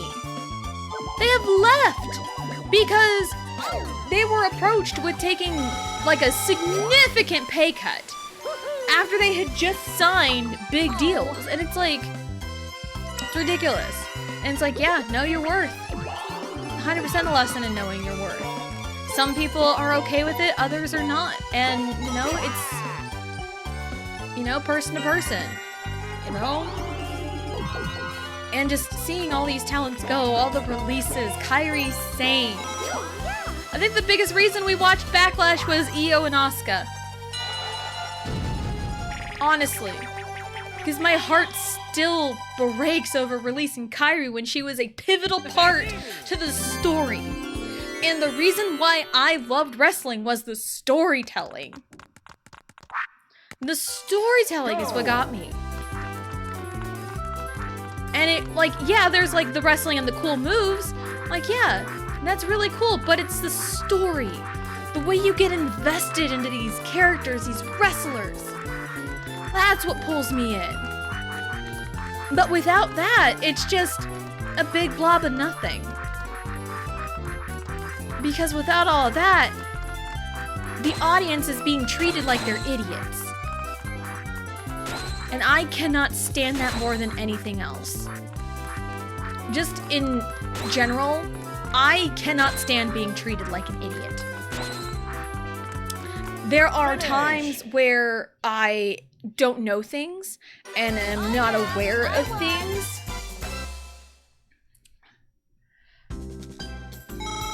But I want to learn the things I don't know, or have it explained in a way where I can understand the basic concept. I don't want things spelled out for me when I don't want them spelled out for me. Like, I only want them spelled out for me if I blatantly ask. Like, I would rather digest it on my own. I don't want it blatantly told to me. And that's what a lot of WWE storytelling is right now. They're treating their audience like they're idiots. And that's what I can't stand the most out of everything. And with like literally everything, I cannot stand being treated like an idiot. That's why I tend to snap so much when I'm told information I already know. Or if I don't want to know this information and I'm being told specific things. And it's like, I don't need to know this. I didn't ask for this. I don't want it. So, sometimes you may notice me getting a little snippy at someone who, you know, that's why I'm so big on no backseating. And I usually don't have I used to not have a no backseating tag on Mario Party streams because no one ever really did that to me when I played Mario Party until somebody did. So,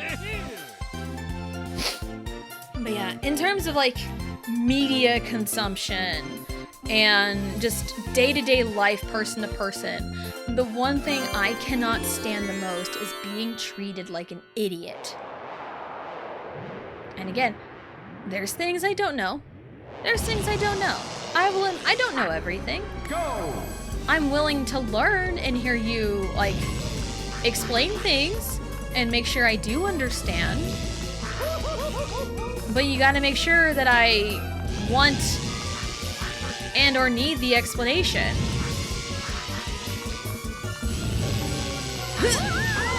Okay, cool. So, yeah, when it comes to like movies, TV shows, video games, face-to-face conversations, please do not treat me like an idiot. Please do not treat me like an idiot. Like, the joke is like, oh, haha, Tessa doesn't know how to use her brain. I do have stupid moments where, you know, I act real silly and, you know, real silly and stupid. But, like, at my core, I know I am not stupid. I know I'm not. So when someone doesn't know me and immediately starts treating me like an idiot, that's where I draw a big fat line of like, don't do that. Where's the star at? It's up there.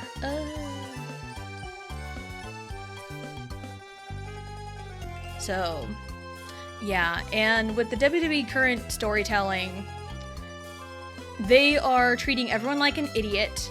And another thing is, if the talent gets over the way corporate does not want them to, they're buried. Look at fucking LA Knight. I mean, I think he's starting to get his time to shine, but also there's plenty of other talents, like the Chad Gable Otis story from like a couple years ago. That was fucking red hot and they did nothing with it. It looks like they're on the ball with this Chad Gable story now.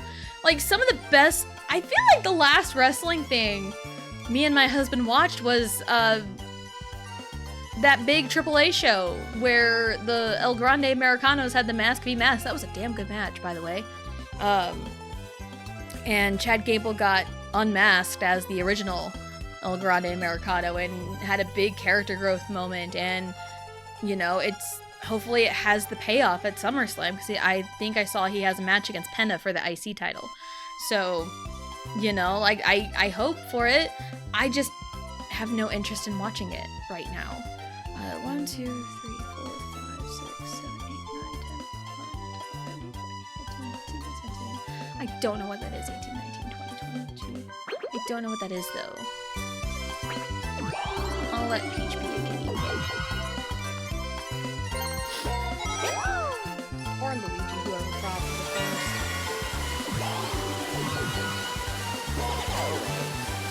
So, I say all of that about wrestling to say this. I am heavily thinking about changing up some of my alerts. Yeah, I'm heavily thinking about changing up some of my alerts, because they are wrestling heavy. And I know it's not current wrestling. Like, I have Stone Cold, John Cena, Undertaker is some of my main alerts. My follow alert is Stone Cold. My sub alert is John Cena. You know, my raid alert is The Undertaker. And it's like, that's cool, but it just kind of it reminds me of the heartbreak that I feel when it comes to professional wrestling. And when I made those alerts, I was like, you know, balls deep in the world of WWE.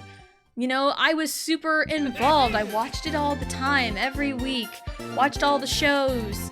You know, we were so heavy involved in it, and we pulled through, and then it got really good. Like, WrestleMania 40 was fucking peak. Honest to God, it was peak. And we watched the highs, we watched the lows, and now it's like, I'm not interested. I am not interested. And it breaks my heart to say that, because it's something that I loved.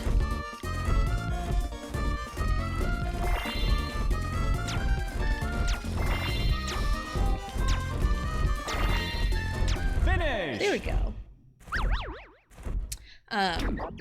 So, and yeah, I have a good handful of alerts that are wrestling based. And it just like reminds me of the Heartbreaker, what could have been. And like, unless something happens and there's a huge upswing and it becomes must-watch TV again, then I don't have any interest in watching it, and I don't want my streams to reflect super heavily on something I am not interested in. So that's kind of why it's like, I want to switch up my alerts, but my next problem is I don't know what to swap them to. I don't know what to do. 1, 2, 3, 4, 5, 6, 7, 8, 9, 10, 11, 12, 13, 14, 15, 16, 17, 18, 19, 20, 22. I ain't gonna do it, but it's worth a shot.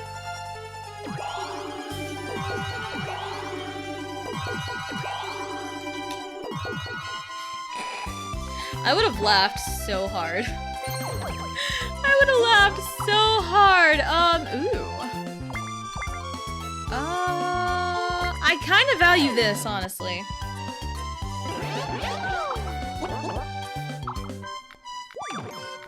So, yeah, my first problem is I want to switch my wrestling alerts and switch them to something else.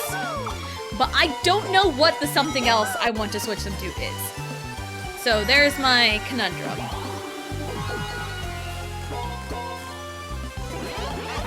So I may talk to some, like, you know, some streamer friends behind the scenes and get some ideas.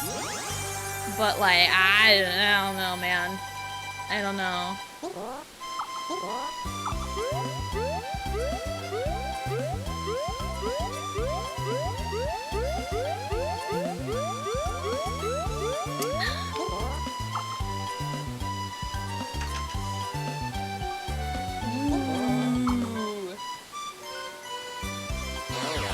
That's brutal.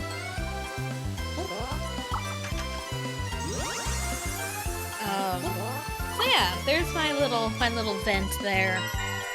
And a lot of it is because my stance on watching wrestling has changed so much. And another big part of it is they're pricing out fans so bad. And stuff is getting more expensive. I have to pay for like several different like subscriptions to stuff to even watch everything. And it's just a lot. It's a lot. And people were big mad when all of a sudden they swapped to ESPN when we were told, oh hey, by WrestleMania, or like that was the word on the street, and then all of a sudden they're like, oh, we're doing it now for like WrestlePalooza. And no one liked it. It was a really bad show. WrestlePalooza was so bad. It was a really bad show. There's like maybe 2 things that were a saving grace.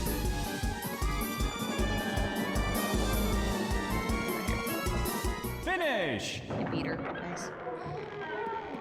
So. Oh yeah. Yeah, and it's like, we kind of, you know, grin and bear it.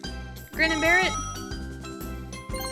bared it. I don't know what the past tense for grin and bear it is, but we did that through Mania. We did it through most of last year because it was the John Cena retirement tour.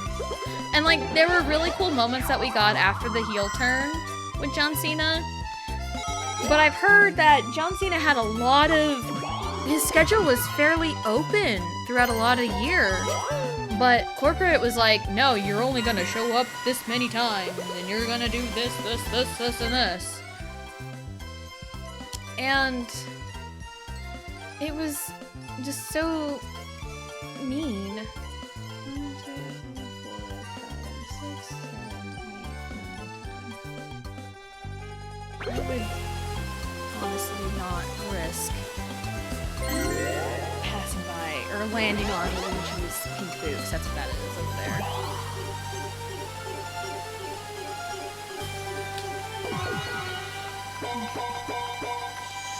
Hello.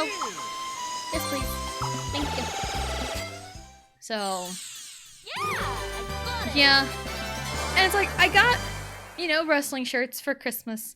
The kids got wrestling stuff and they, you know, they had enjoyed it, but like, they only really watched it because we watched it and we haven't really been interested in it. And I think I explained it to Allie one day that it's like, the stories haven't really been very good. We haven't really wanted to watch it in a while because the stories aren't good. And again, like, yeah, she's 11 now, but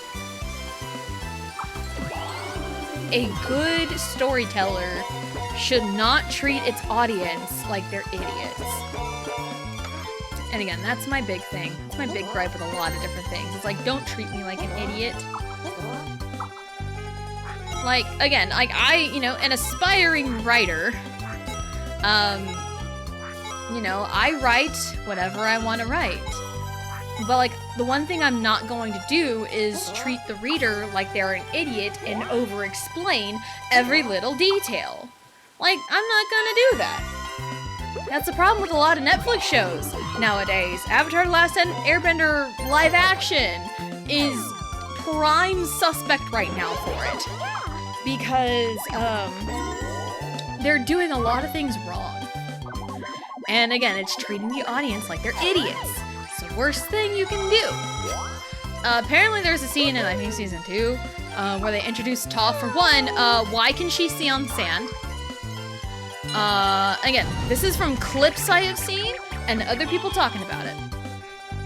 Apparently they have her walking on sand. And I have watched the original Avatar: The Last Airbender. I watched the cartoons when I was growing up.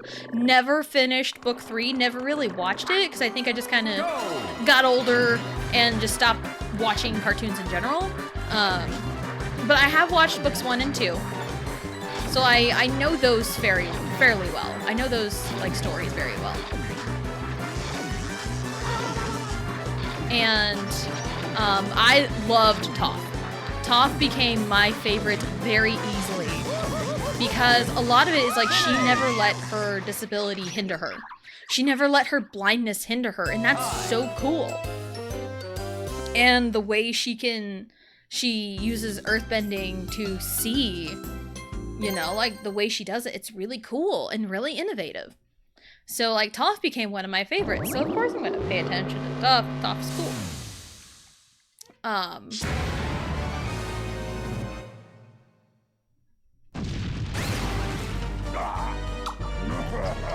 Well, not the bridges again.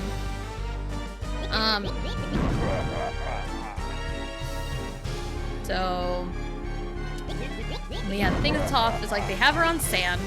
I think her introduction scene was extremely slow. But then when she metal bends for the first time, a lot of Toph is like, she already has all the confidence in the world. And then, when she figures out metal bending, I think in the original, I probably could have bumped it up to 50 if I'm being real. I probably could have done that. This is going by pretty quickly. Anywho, yeah, in the original when she, you know, discovers like, oh, she figures out metal bending, I think what she says like, Toph, you rule, like, hyping herself up because we, the audience, can see with our eyeballs. We can see with our eyeballs what she just did. But in the live action,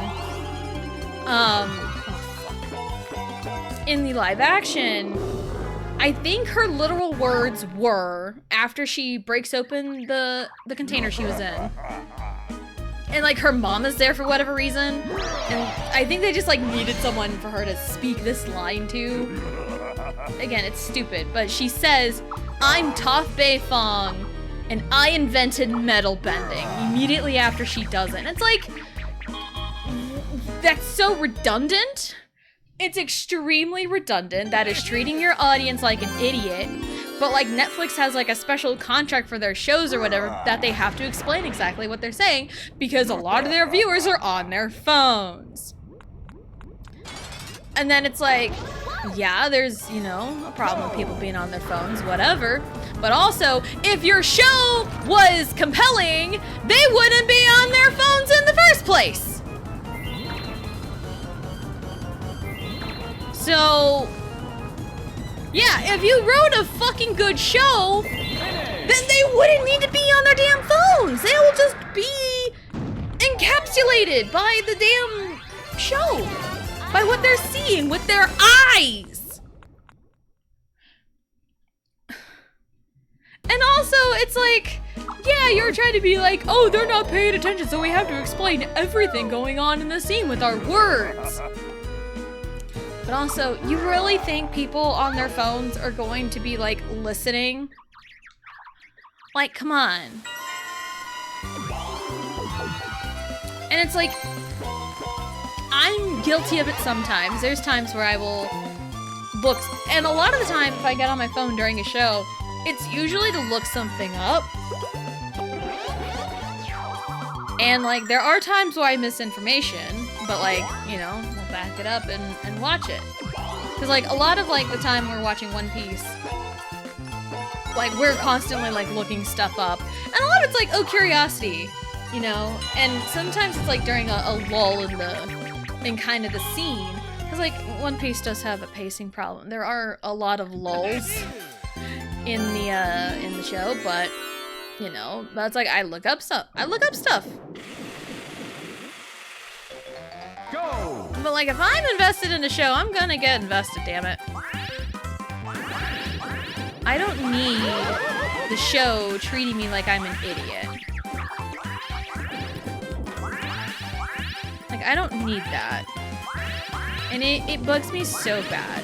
Especially because Netflix has that stupid, like, contract in place, allegedly.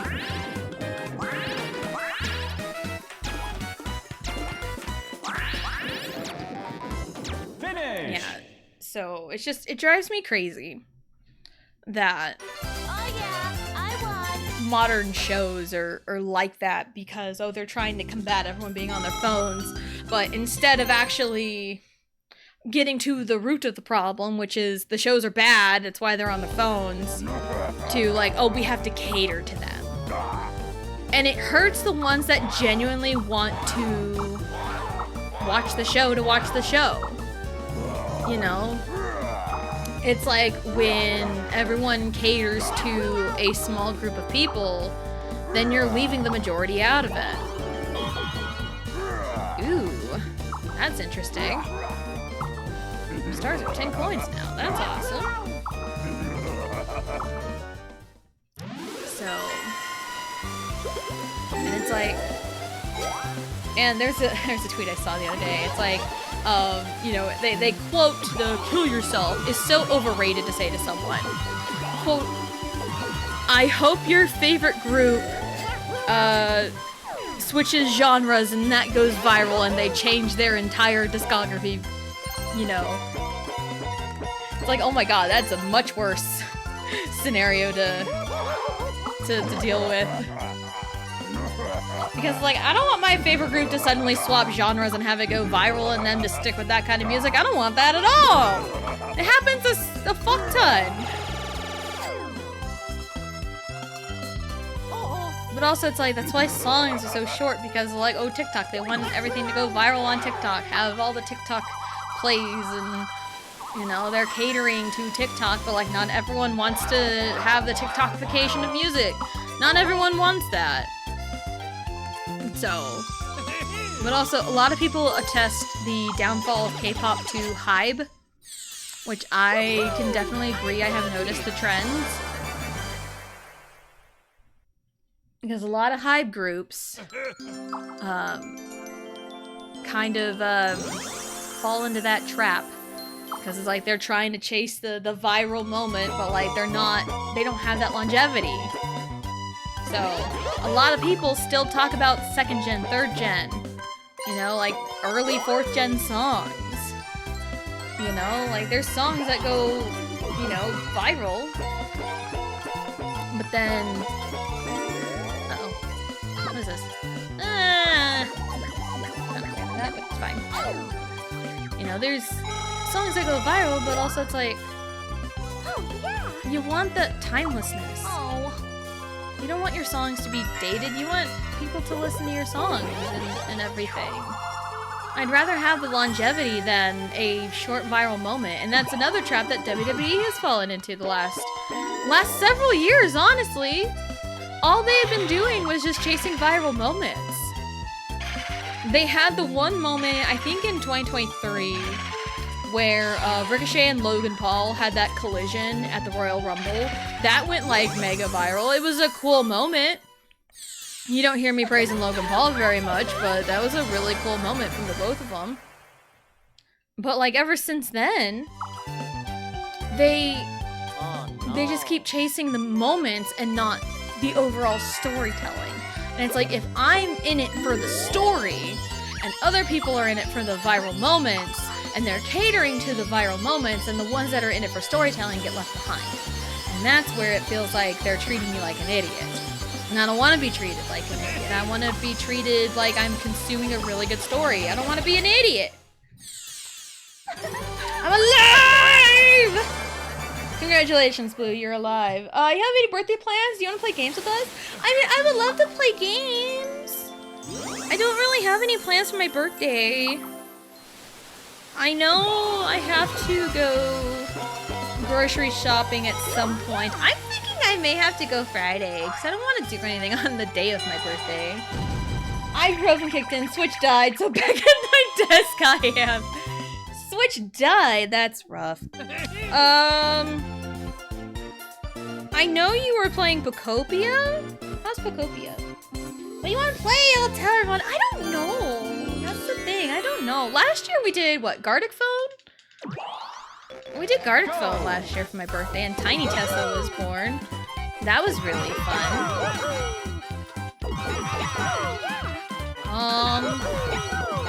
I mean, I'm honestly just kind of cool with, like, playing games with friends.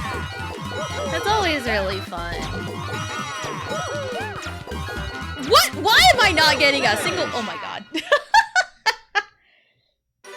played some Battles together once, right? Yeah, we did.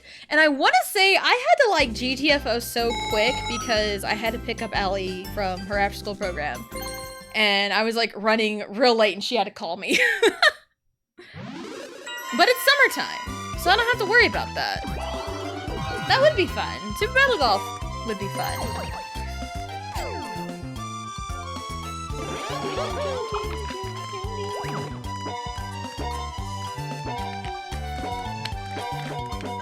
Because I think, yeah, I might go grocery shopping on Friday. Just to get that out of the way. And bake my cupcakes Friday night. Frost them in the morning. And then, I don't know. What time? Don't know yet. I can probably message you later and we can figure that out because I have no idea. Because I have zero idea. Oh no. It's Bowser. Yeah, I think we can maybe figure out time because I don't know. I mean, my birthday is Saturday. Saturday night's a really good day to hang out with people because it's the weekend. All of my money. Okay. Give me Treasure Dome again. Aw, not this one! I like bamfed Treasure Dome the last time that popped up. I hate this one. This one's not fun.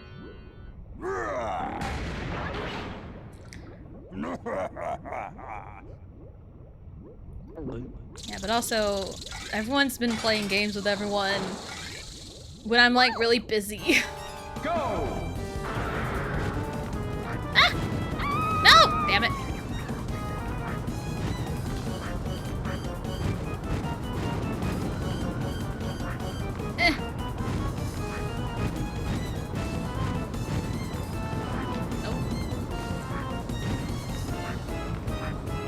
Oh my god, it's literally the last one. Man, it's like everyone's been playing games like in the middle of June, and June was like the busiest month in the world for me. Cause I did see everyone playing like Power World last night in Discord. And I'm like, I don't know anything about Power World, but everyone's hanging out and probably having fun. You know, it's a man. But yeah, Super Battle Golf sounds really fun. Yeah, I think I really only played it the one time. I think.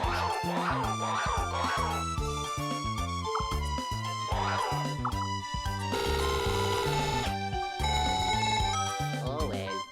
Yeah, I think I really only played it the one time. I was looking to join in, even if to just yap. I can't read. Captain Waluigi would shit himself if he tried Power World, probably. You can hang out with us and I'll stream it to you. Ah, thank you. Yeah, I always get like, you know, a little anxiety. Cause like, for me, the introvert, I don't like barging in and just being like, hi, I exist, hello. I wish I had the JT energy to just do. Because if there's one thing JT is really good at, is just doing. He just does. And it's like, I wish I had that. Can you give some of that energy to me? So I can just do? No anxiety. Go! I get real anxious. Give me money. It's a raining man! Hallelujah, it's a raining man! I don't know why that's in my head. There's a really fun memory I have with that particular song. I want to say it was, my mom and I don't remember if he was with us or not, but my mom and I, we were walking through Hobby Lobby, and we were looking for stuff for the wedding that we had to plan in 23 days. And it was like, I think Mother's Day weekend too, so I had, you know, I had a gift from my mom. But we were walking out of Hobby Lobby, and it started raining. And my mom and I both started singing, "It's a raining man, hallelujah, it's a raining man." We both started singing, and it was a really fun moment with me and my mom. And it's like, as much as I've had like bad experiences with my mom, and she has probably caused me a lot of long-term mental damage, but like I did have really good moments with her. And there's a lot of good, you know, and that's one memory that always like stands out to me when I think about like all the good times with mom. Is like, that was a fun one. It's like we both just started singing. We both, you know, love just singing and performing. And her favorite thing was karaoke. She loved karaoke. She was not afraid of that stage. Like, she would always, there was a bar in the neighboring town, in the next town over, that would host karaoke night every so often, and she'd always be like, "Oh hey, they're doing karaoke, let's go!" And it's like, okay, and it'd be really fun. I don't want that one, I want this one. I'll take this. Mia doesn't think Big VC is scary. Especially with people I don't know very well. Like, I see some people in there every so often, and I think I've chatted with them maybe once or twice, ever. And it's like, I don't want to just barge in when I've only really talked to them like once. Because a lot of the time, it's like, my day goes, like, you know, wake up, get the kids breakfast, get my cup of milk, kids shower, I shower, and then it's like immediately lunchtime. So it's like, this summertime's just been like, they're all very nice and welcoming people. JT and Brenda were both like that. You were like, Laura, I have to like physically drag him to do something he wants to do. Yeah. Go!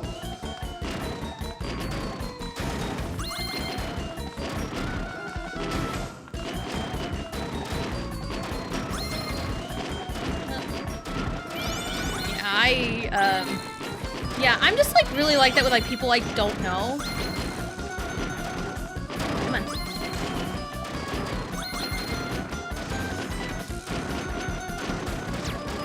Come on. I'm losing here. Finish! I'm tied. How am I supposed to rip off bits I don't know? And also it's like, I love hanging out with friends. But also, I'm sure people have noticed, anytime I'm in like a big group of people, I usually stay quiet. I chime in every so often, but a lot of times like I stay real quiet. Because a lot of times it's like, I'm just enjoying being here. So, you're gonna learn the bits if you don't hang out. I mean, that is true. That is true. How will we know the lore if lore doesn't hang out?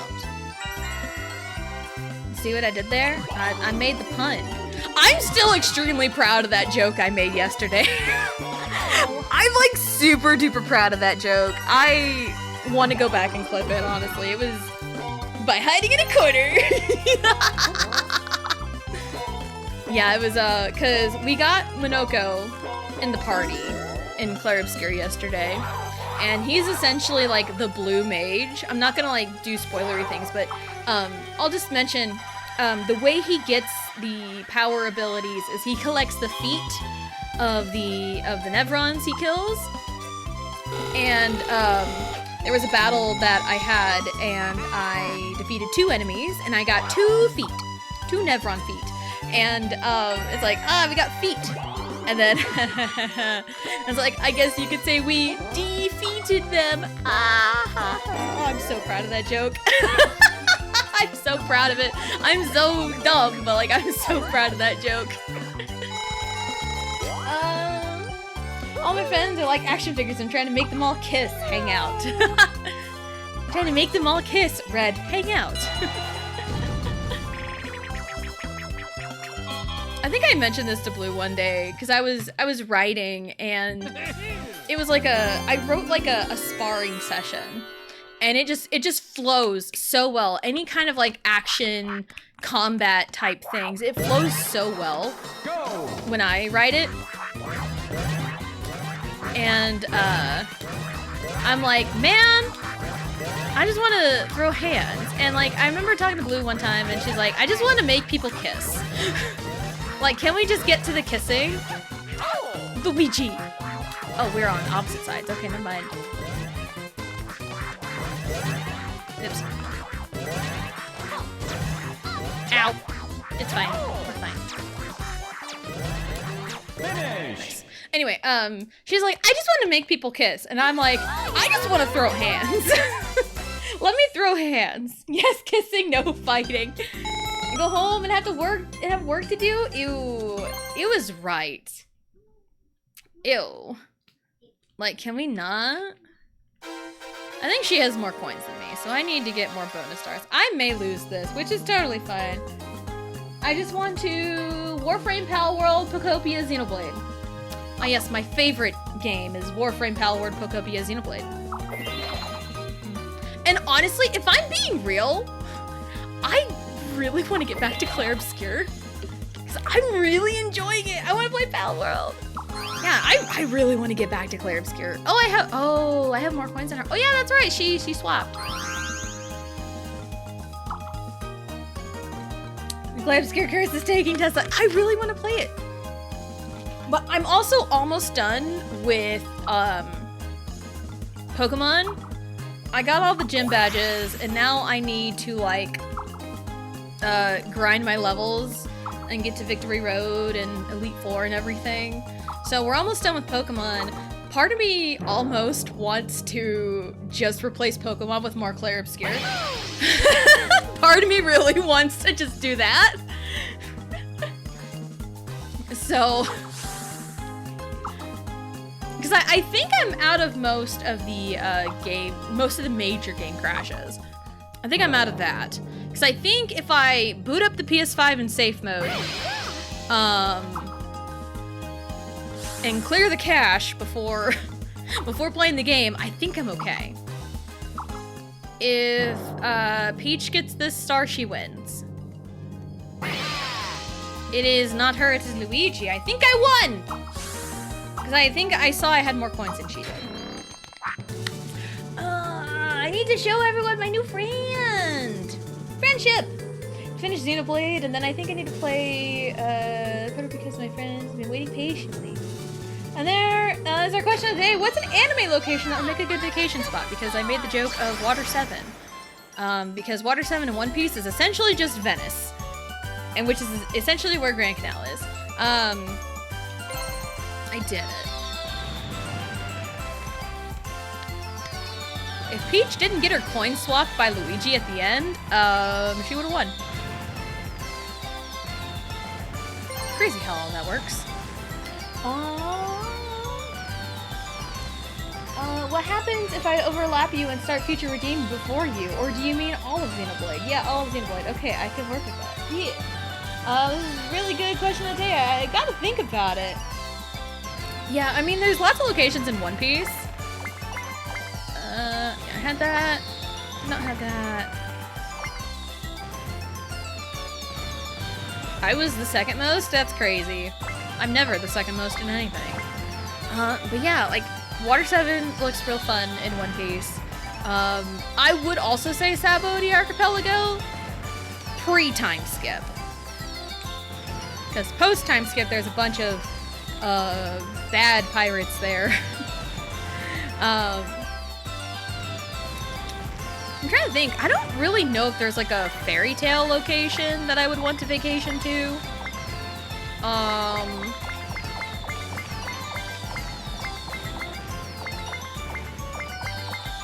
Ooh, if the red star popped up, she would have won. Happening. Okay, so I think I just got real lucky with the happening stars, or with the bonus stars. Yeah, look at them big drops in coins. But hey, we're here. I would love to visit anywhere in Pokemon, to be honest, but where? I mean, if you want to go water, Hoenn or Alola. If you want Le Water. My no anime answer is 100% Isle of Berk, but an anime? Yeah.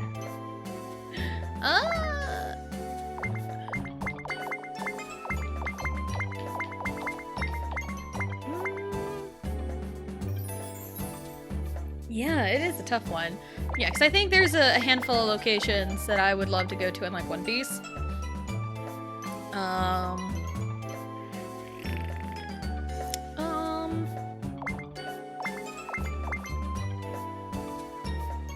man.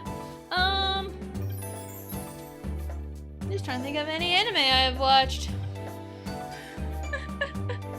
Yeah, I don't know if there's really any vacation spot in Fairy Tail. Because, like, the only thing that really seems to be a vacation spot is, like, Tenro Island, but that's a really sacred place for the Fairy Tail Guild, so no.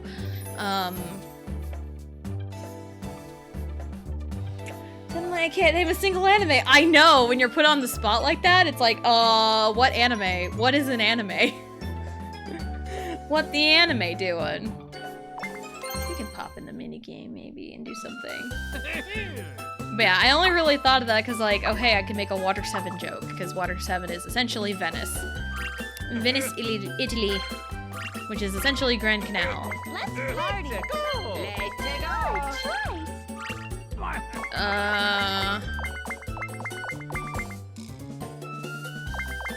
Decathlon Castle will take too long.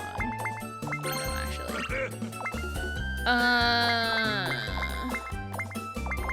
Do a Volcano Peril and just go lowball it. Most of them I like are like either just regular Japan or someplace you should definitely not visit. Yeah, I know. I know, they're kind of the same. Because like one of my favorites has always been like Ouran High School Host Club, which is just Japan.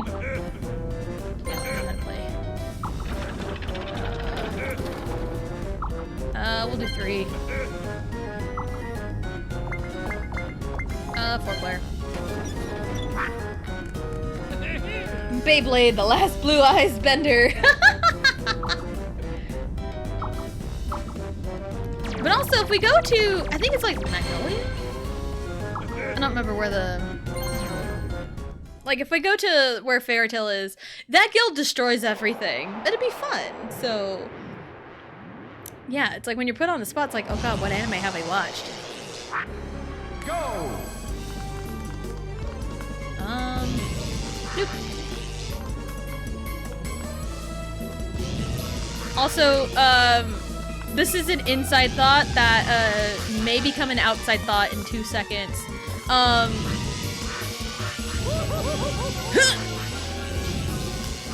Do you want me to ruin something for you? The little orange thing back there has always looked like a tampon applicator to me. The little orange thing on the top right there? Yeah, that's always looked like a tampon applicator. I think I had it pointed out one time, and I cannot unsee it. You're right, OMG!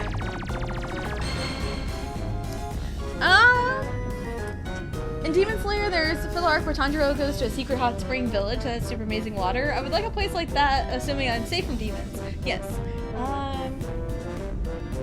Should be on Halloween, realistically. Probably just like Master Roshi's Island, because if I can find somewhere to teach me any technique, then I can leave vacation with something crazy. That'd be cool.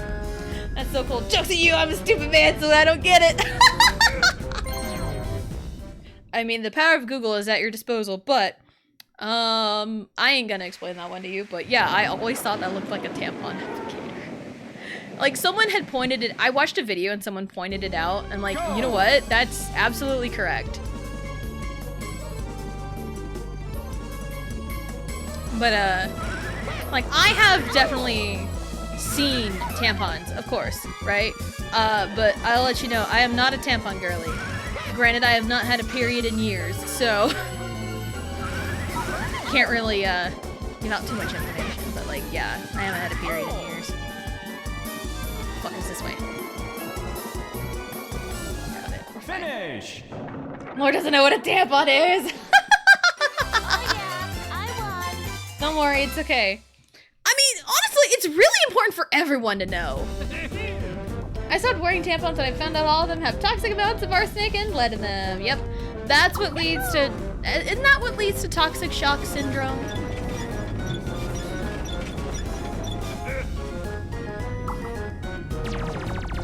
I believe. I do remember when, I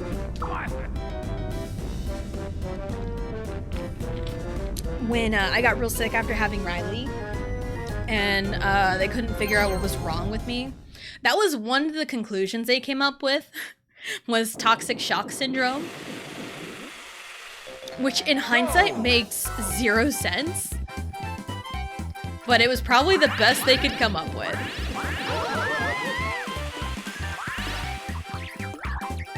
So, yeah, they really believed I had toxic shock syndrome, but nope, did not.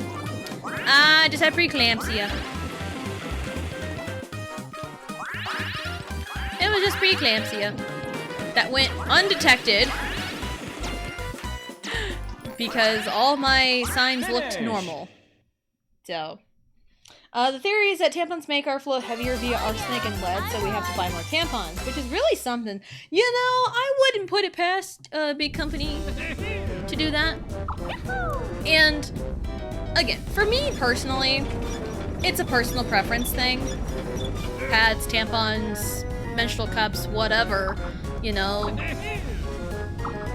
Like, you know, it's whatever. It's a personal preference at the end of the day. Just don't force someone else to do one or the other. Or, like, force the other person to do whatever option.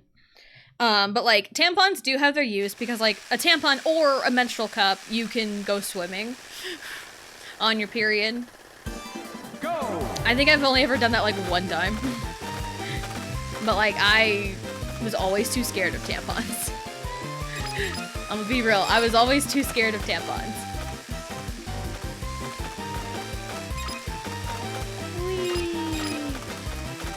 And honestly, considering the experiences I went through after childbirth, I am honestly really scared of anything going up in there. This may be a little TMI, but it's the truth. I'm really scared of anything going in there. Finish. So, but yeah, I will use whatever I am comfortable with, and other people can use whatever they are comfortable with. That's how it should be, with literally anything. So, yeah. Yay, I won. They're gonna roll dice block. Because, there was a tie the first minigame, and she loses. Yay, I win. Oh yeah, I won. Yay. No, I don't. I think we're okay. I just wanted to push it to 3 hours. I wasn't sure how it would go. Oh, I just hit a button to quit. Yeah.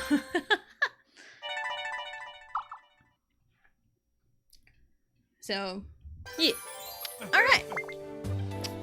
So, I think that'll be it for today. Schedule for the week. Tomorrow is Wednesday. Tomorrow's Pokemon. I haven't done any off-stream grinding. We can always just kind of hang out and chat and yap about whatever the heck, as I do that. 'Cause there are a lot of trainers that I can fight, and grind a little bit, get some levels, and then go to Victory Road and see how we do. Yeah, let's go home, let's go! The bird is home.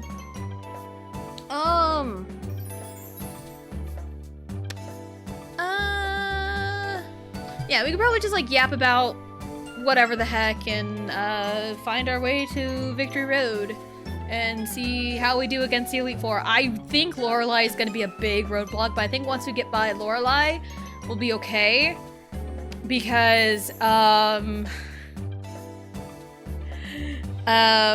2 of my 5 Pokemon are weak to ice. So that's gonna be fun. That's gonna be a fun time. But most of her Pokemon are like water ice, so, and Jinx is psychic, but it's fine. We'll figure it out. BRB gonna smooch if I'm not back behind. How goes James and you're ending? Yay! Go smooch burb. Go smooch the burb. Yeah, so we'll do the grinding, yapping about whatever the heck. And we'll see how far we get with Pokemon tomorrow. And Thursday, we may do another Mario Party 7. It's really fun. I like Mario Party 7. We may go somewhere else in our vacation adventures. Then Friday, if I don't do anything special, it'll be Pokemon. But we may end up beating Pokemon tomorrow. I don't know what's gonna happen. I don't know. We'll see. Friday's kind of a play by ear. I may just take Friday off to go take care of like grocery shopping and stuff, so I don't have to go anywhere on my birthday. So, but yeah, that's kind of the schedule for the week. And yeah, if I really want to play Clair Obscure, I may just shift Clair Obscure over to play on Wednesdays and Fridays because it's so fun. I'm really invested in it now. So yeah. Let's see. I haven't looked at. I'm gonna snooze ads so we can find someone to raid.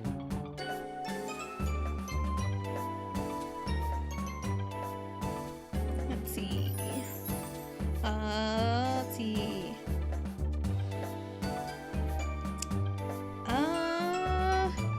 Hip is live. Hip is live. He's doing a thing. Let's go raid him. I don't get a chance to raid him very often. And he was whenever I did the Little League World Series, he was my third baseman. He was my hotshot third baseman. And we love it. He's real cool. What should our raid message be?